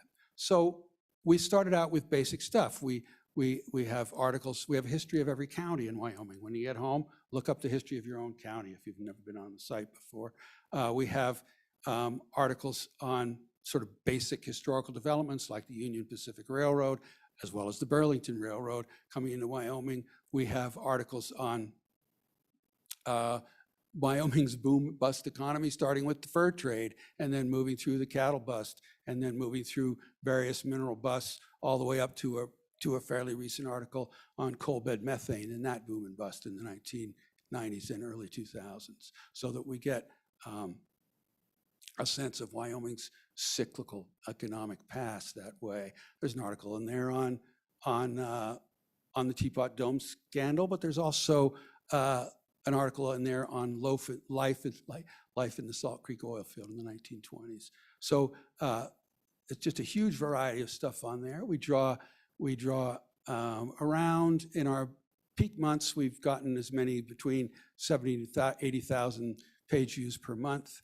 Our highest year right before COVID, 2019, we got nearly 1 million page views that year. So this is a strong, mature resource. And then 2 other times, the Cultural Trust Fund helped us out at crucial moments also. In 2013, we started thinking more about this as a resource that tourists could use. And we got money from the Cultural Trust Fund to work up this whole idea of these history itineraries, some of which you have in front of you, these other little brochures you have there. So there are 4 of these. I found when I went to get these ready to bring to you guys, we're completely out of one of them because I just shipped them all off to the state YDOT Welcome Center there in Sheridan. So there's 4 different history itineraries on here. One is across the southern corridor. One is an Indian Wars itinerary from Fort Laramie up to the Indian Wars sites in Story, Wyoming. And then the other one is, what is the other one? Yeah, the Oregon Trail, right, thank you. And then there's a 4th one from the Black Hills to Yellowstone. And these are QR codes. When you get a chance, go on there with your smartphone, and those little QR codes will take you directly to a real article on that topic. So that's pretty cool. And every year we get requests from the YDOT Welcome Center. So send us more of those brochures. It's spring again, and we've also got a lot of these others around the state. So the Cultural Trust Fund gave us funds both to help develop the articles that these lead to, as well as to publish these brochures, which we've reprinted probably 4 times since we first got it. We need to do some more because I'm out of one of those. So that was a really good thing that happened. And then the other time we got some Cultural Trust Fund money was in 2018. Many of you will remember that in March of 2017, Governor Meade signed a bill mandating that Wyoming school districts do more to teach about indigenous people in Wyoming and the West, most specifically about the Shoshone and Arapaho tribes, but also about other tribes around in our neighboring states. And so we had contracted with the Wyoming Humanities Council that year, 2018, I think it was. They had a program called Treaties Matter, which sent kiosks full of information about the tribes around the state. We did the research and the writing for that project, and then we got money from the Cultural Trust Fund to divide all that work into separate articles on the tribes in Wyoming. So we now have about 20 of those. And that's a really valuable resource also. And then we also got money from the Cultural Trust Fund to develop lesson plans to help the school districts comply with that mandate, because as you know, there was no money attached to that legislation. And constitutionally, the state of Wyoming sets standards, but it does not write curricula. Writing curricula is left up to the individual school districts. So I was on the committee that drew up those standards in the winter of 2017, 2018. We had a lot of meetings in Riverton and Fort Washakie. And then out of that, so then also thanks to the Cultural Trust Fund, we were able to develop a whole series of lesson plans with tribal input, many of them by tribal authors, to bring this content about the tribes into the classrooms. And so those are now on the education tab on the website, and you can look at them there. Thanks. Thank you. Questions for Mr. Ray? I just want to offer before we go on, one of my favorite articles I read was Right Choice, Wrong Reasons, Wyoming Win the Right to Vote. And so I just pulled it up again, and you were the author of that. I did write that, yes. So thank you. That month where you had the million, or the million hits per year, that's probably the year I was looking at this. And then along those lines, go back and read it again. Just thank you for the update on and just reminding members about the work that we did with the Indian Education Act for All. That was something we looked at last year again with tribal relations. did? Oh, good. Remember when we passed that as a legislature and then reviewing the content and performance standards. So spot on, and thank you for all your hard work. Thank you, Madam Mr. Chairman. Reese? Yeah. Thank you, Madam Chairman. I appreciate this opportunity to talk about a grant that we received, how it benefited Wyoming's creative economy, how it got into the most rural reaches of the state, and how it leveraged funding and partners. My name is Sean Reese. I am the Executive Director of Wyoming Humanities. We are a private nonprofit, statewide organization. I have staff members in Gillette, Douglas, Cheyenne, Laramie, and Jackson. As Sarah Needles mentioned, there are similarities but differences with the Wyoming Arts Council. Both of our organizations came out of the same federal legislation from the late 1960s. Arts councils across the country became parts of state agencies, and humanities councils, really following a model that was set up by Wyoming, became independent private nonprofits. We are 50 years old. We were the first humanities council formed by historian T.A. Larson, working with groups like the Wyoming Stock Growers, the Wool Growers, county extension offices. An easy way to, an oversimplified, but maybe easy way to think about the differences between the Arts Council and Humanities Council. Arts Council is about expression. They work with arts organizations. Humanities Council is really about understanding, and we most often work with museums and libraries and historical associations.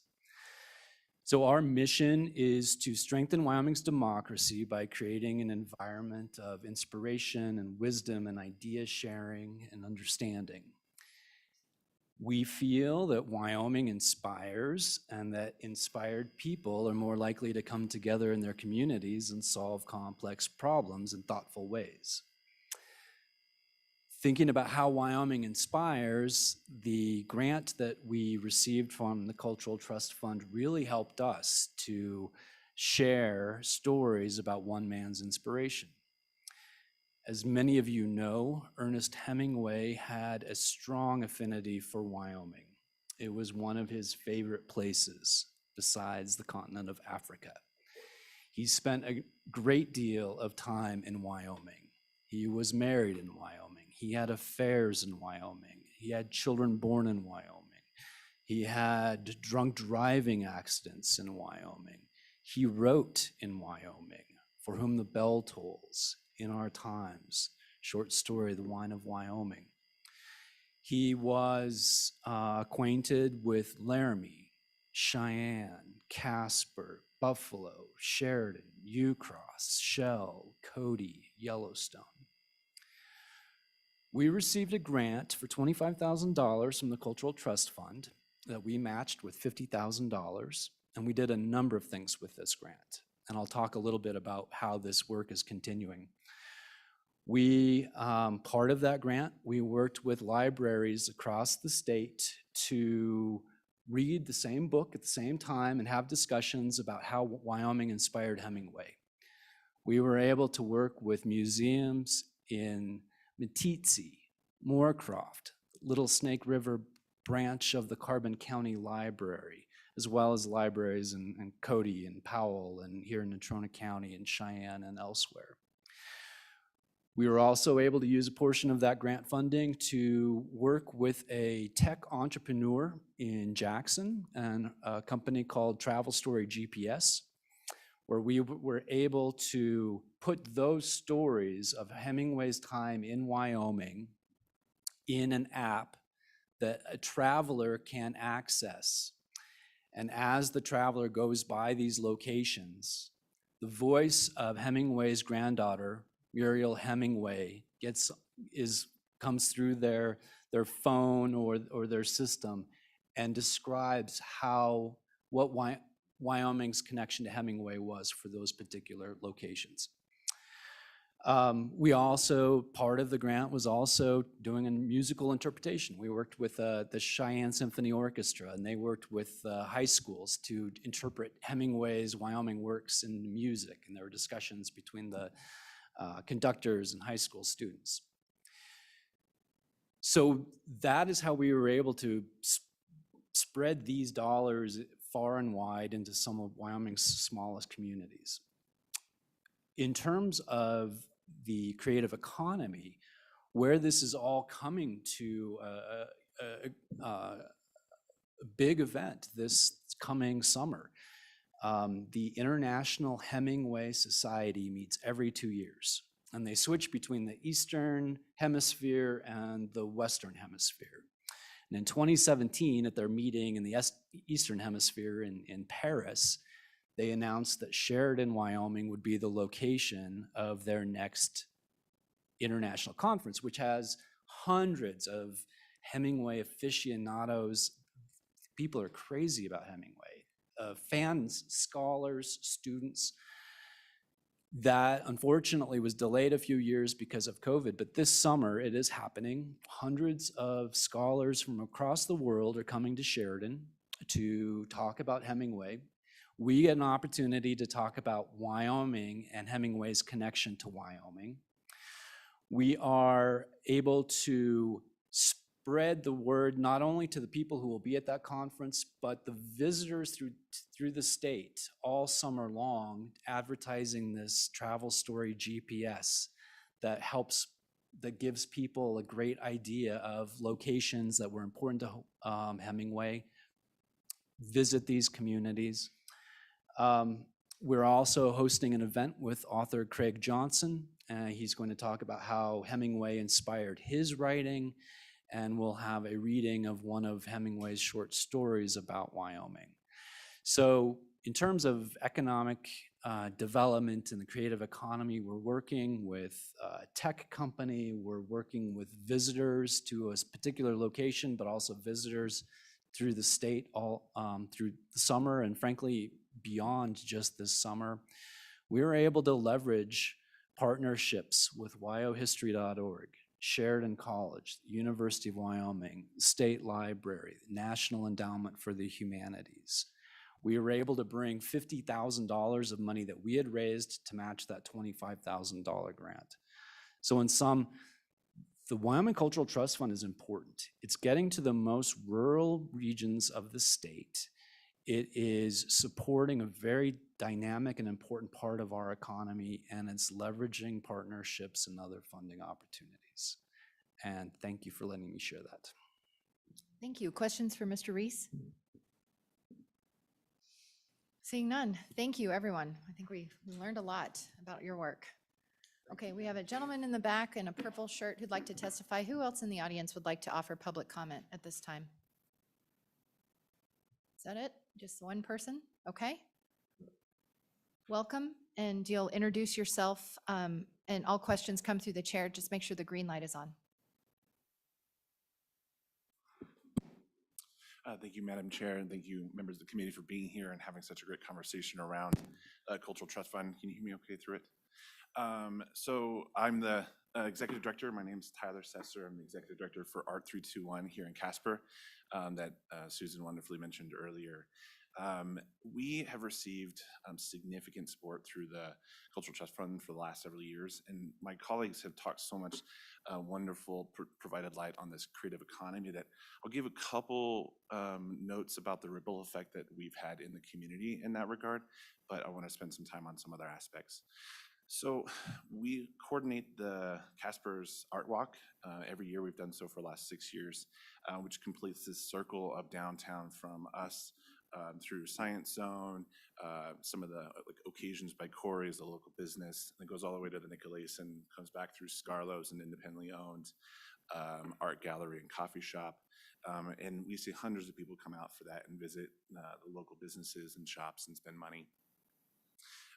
We've seen $45,000 just through our organization last year go directly to artists for works that they sold. That money is then reinvested by them in our local community. So to see kind of artist-owned businesses, because they're also part of our economy just as a business owner within their artwork, seeing that get cycled through. But what I want to spend some more time on is thinking about the ingredients that lead to the creative economy, that lead to that economic impact. And that's where the Cultural Trust Fund has stepped in for us recently. Last year, we held our first Health and Wellness Through the Arts conference that brought in providers and artists and clinical board certified music therapists from across the state and the nation to look at how arts can improve health in our communities. As you may know, Wyoming has one of the highest youth incarceration rates in the nation, and that's something that I think we're all trying to find ways that we can get involved. We brought out Art Force Iowa, which is an organization in Iowa that has reduced youth recidivism from 40% to 20%, to look at ways that we can learn how to do that. How were they so successful in it, and how can we replicate that here? If it wasn't for the Cultural Trust Fund's support of the conference that we held, we wouldn't have been able to bring them out and see the impact that it had on AVA, which is an arts center up in Gillette, Wyoming, that works with youth emergency services, which is for homeless youth, or youth diversion program. So for every one of them, that we can really think about how arts can impact their lives moving forward and maybe defer away from that incarceration path, but adding to our economy in a more meaningful way, the better we can. We also brought out Yoko Nogami from Cultural Recovery out of Kentucky, and they increased retention in their substance abuse programs from the national average is around 30% for retention in the inpatient programs. They increased theirs to 70% with their local rehabilitation space. So we brought her out, and that spawned a relationship between ourselves and the 1224 Club, which you may be familiar with.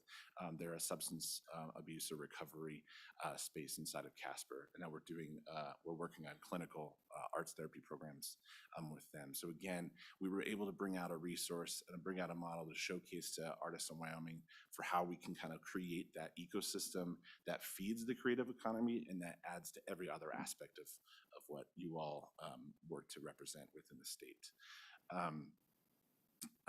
Lastly, we operate as this kind of hub within the community, kind of an artist hub. We call them, there's a sociologist that called it third places in society. Home is your first place, work is your second place. Third spaces that we can kind of engage and connect freely amongst each other without having to spend money or pay to be somewhere. We have our weekly art groups, and if it wasn't for the Cultural Trust Fund's support of the building and creating this large kind of community art center resource space, we wouldn't be able to see the weekly groups that gather there. I'd encourage, just for time, I know you guys have been here a while, on our website we have a video that is What is Art 321, and there's a testimony in there, a narrative from a young person who, when they first started coming to our weekly groups, said that they had a really hard time finding and making friends in the community. They were really just stuck online, which I think is happening a lot right now, and that they talk about how coming to one of our weekly groups over time has just really opened them up. I've noticed it. They were kind of the ones sitting in the corner not talking to a lot of people, and now they roast everyone every week. They just pick and they have a really good demeanor with everyone. So that is what I hope that the Cultural Trust Fund continues to support, is this kind of full gamut of opportunities that not only they impact our economy, but they also create a fertile landscape for our economy to grow. My second hat that I wear is I'm the president of the Engaged Council, which was set up under Governor Meade, and that is, we've been still working with Governor Gordon. We host that annual summit every year that brings together 18 to 35-year-olds Our name is to engage the younger demographic in advancing and developing the economy for future generations. And when we think about engage, one of the things my ask of you all today, I think as the Cultural Trust Fund grows and we see more development there, is with every agency and with every area, we seek to see more 18 to 35-year-old representation in those decision-making processes and seeing that on boards and commissions. That's long been a goal of the council, and I think that this is a great opportunity. It's a small board of 5. I think adding some seats or finding candidates to support to be on that board would be really incredible. As an example of some work that we've done in that area, last year Governor Gordon reached out and asked us for a selection of names for the Community College Commission, Board of Trustees, the Housing Authority, and one other I failed to recall at the moment. But we were able to send him an uncurated list of applicants from our demographic that we put it out. We work with folks in our demographic to apply and get their information in, and then he sends those on to you all. But I think by the committee having an awareness and a commitment to appointing people of the demographic is going to be critical. If we're looking out 10, 20 years, we want to see the people that are going to inherit that future, inherit that work, be represented in that process would be really great. We have people standing by that are more than welcome to join in. So thank you all. Any questions? Thank you. Questions for Mr. Assessor? Mr. Assessor? Well, I know the Engage group is comprised of volunteers, and so, we just appreciate citizen volunteers stepping up and putting their talents to use. So thank you for dedicating your time to that organization and for giving us an update about all the work that Art 321 is doing. Madam Chair. Senator Landon? So, Madam Chairman, I just wanted to thank the director. I was maybe remiss at the beginning of the meeting. I really didn't welcome those of you who have not been in the state office building. And having served as the task force for the legislature as the chairman, along with Chairman Walters, one of the things that was important to us is that the state be a good neighbor. Representative Sweeney was at every one of those meetings and a member of that task force. And we worked very hard to be good neighbors. And just to the east of this property is where 321 is. And if you haven't seen what we were able to do in working together with them and together with the city, it's really, I think, worked. And we've worked with a couple of other businesses as well. So I just wanted to point that out, that the legislature, I think, really stepped up and did some very good things with this facility, including hopefully being a good neighbor to you guys. So thank you, Director. Absolutely. It has, we share a parking lot together, and without that parking lot, that was one of the biggest efforts. We wouldn't have opportunities we have several folks that come in wheelchairs. So to have that handicap accessible spot that you weren't required to provide, because I believe that you had it covered in your main parking lot, that would have been a detriment. So I very much thank you, Senator Landon. And to your comment, Madam Chair, we are working with Representative Banks in the Rock Springs community. On October 7th and 8th will be the next Engage Summit, which we hope to see some of you at. Sounds good. All righty. Thank you very much. I'm a little sad that the high end of definition of old in there is 35, but darn it. Alrighty, committee members, we are doing great on our agenda. So how about we break for lunch? We will come back at 1 o'clock and we will take up our last item, which is the Office of Tourism. Oh, Madam Co-Chair. Madam Chairman, thank you. And before we break for lunch, I wanted to thank Ms. Stubson and every single Wyoming citizen who, when asked by a governor to volunteer for a board, a commission, a council, says yes.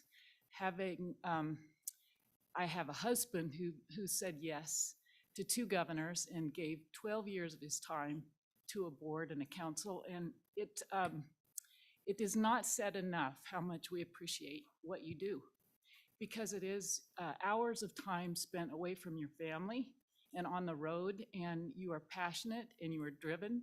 And so as appropriators and policymakers, we thank you. And my fellow legislators, I hope you remember that in the future, when it comes time to remembering those people and for what they do to Wyoming. So thank you.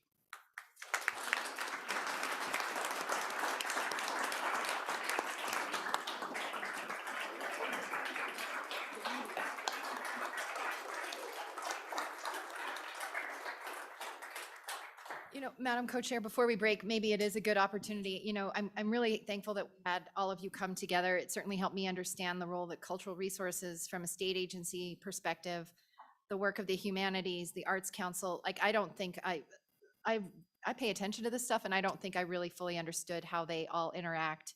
And, you know, certainly we are a committee that brings together tourism, and that's one of our missions. So I think there's always room for opportunities to make sure we're all talking, we all understand what's going on out there. You know, a treat for me to hear, like, I've read your articles, Mr. Ray. I just never connected the dots, so I feel I want your autograph later. You know, but anyway, that's what we're here to do. So I think this is a good starting point for us to really understand what's happening in our state and figuring out ways that we can support, you know, all of these efforts that make Wyoming such a special place. So yes, thank you for all the volunteers that work. We know it's a lot. So Senator Schuler, then Senator Landon. Thank you, Madam Chair. I wanted to add also my thanks, not only to Susan and to Sarah, but all of you that testified today, because long before I became a legislator, I knew about the Wyoming Cultural Trust Fund, believe it or not, because we had a fire that burned down a theater in our downtown. So without the Cultural Trust Fund and a lot of other, you know, the Wyoming Business Council, there were a lot of collaborative folks that jumped in there, but it made a difference. And we have a great little performing theater. It won't be anything like what the Lyric is going to be, but I wish you the best on that. I'd love to come up and see a performance someday, and I'd really like to see the Wyoming Symphony someday too. I've heard lots of great things, and I'm like you, Madam Co-Chair. I met Mr. Ray on the way in to the reception last night, and I said, I think I know you. I've heard your name. Finally, we made the connection. But if I had been I was a history teacher 100 years ago, but if I was a history teacher now, I would be going to your site all the time, because I just looked at the education portion of it. It's amazing. So props to you, and also to Mr. Reese. You've piqued my interest on Hemingway. I might go in and start doing a little bit of research with you. So thanks, all of you. I think you guys did an amazing job today. Every one of you, thanks. Yeah, Senator Landon. Madam Chairman, thank you. And I know we could go on all afternoon, but I just wanted to send a kudo to Sarah, who is serving with us on the Wayfinding and Exhibit Committee, another effort that I chair on behalf of the legislature. But I'm excited about the progress that we're making to finish up the state capitol. And so I encourage you to visit with her and others of that task force it's really a subcommittee of the State Building Commission. And we'll be bringing some recommendations to all of you, and pretty excited about what that's going to do for another site, what it's going to do culturally and historically, and good stuff. And so thank you, Sarah, for being on that committee with us. All righty, committee members. With that, how about we break for lunch? We'll come back at 1 o'clock. Madam Chairman, just Representative Sweeney? I know there were a lot of folks that helped with putting the reception on last night. I felt it was very useful, and whoever thought of that, if that was Andrew or Susan or Sarah, many thanks, and that went off well. I would be remiss if I didn't mention Holly is here, that actually was the main thrust at getting the building where Art 321, putting that all together, and the inspiration behind Art Walk. So, which I thought was crazy when she started it, and actually had a business downtown that supposedly Hemingway imbibed at the old historic Wonder Bar. But so thanks for all of that, and appreciate the time. Okay. Don't forget the tour of the Chancery Court. So I was going to say, we're going to break for 1. If you want to tour the Chancery Court, please get with LSO and we'll get you the right person to take you around. Okay.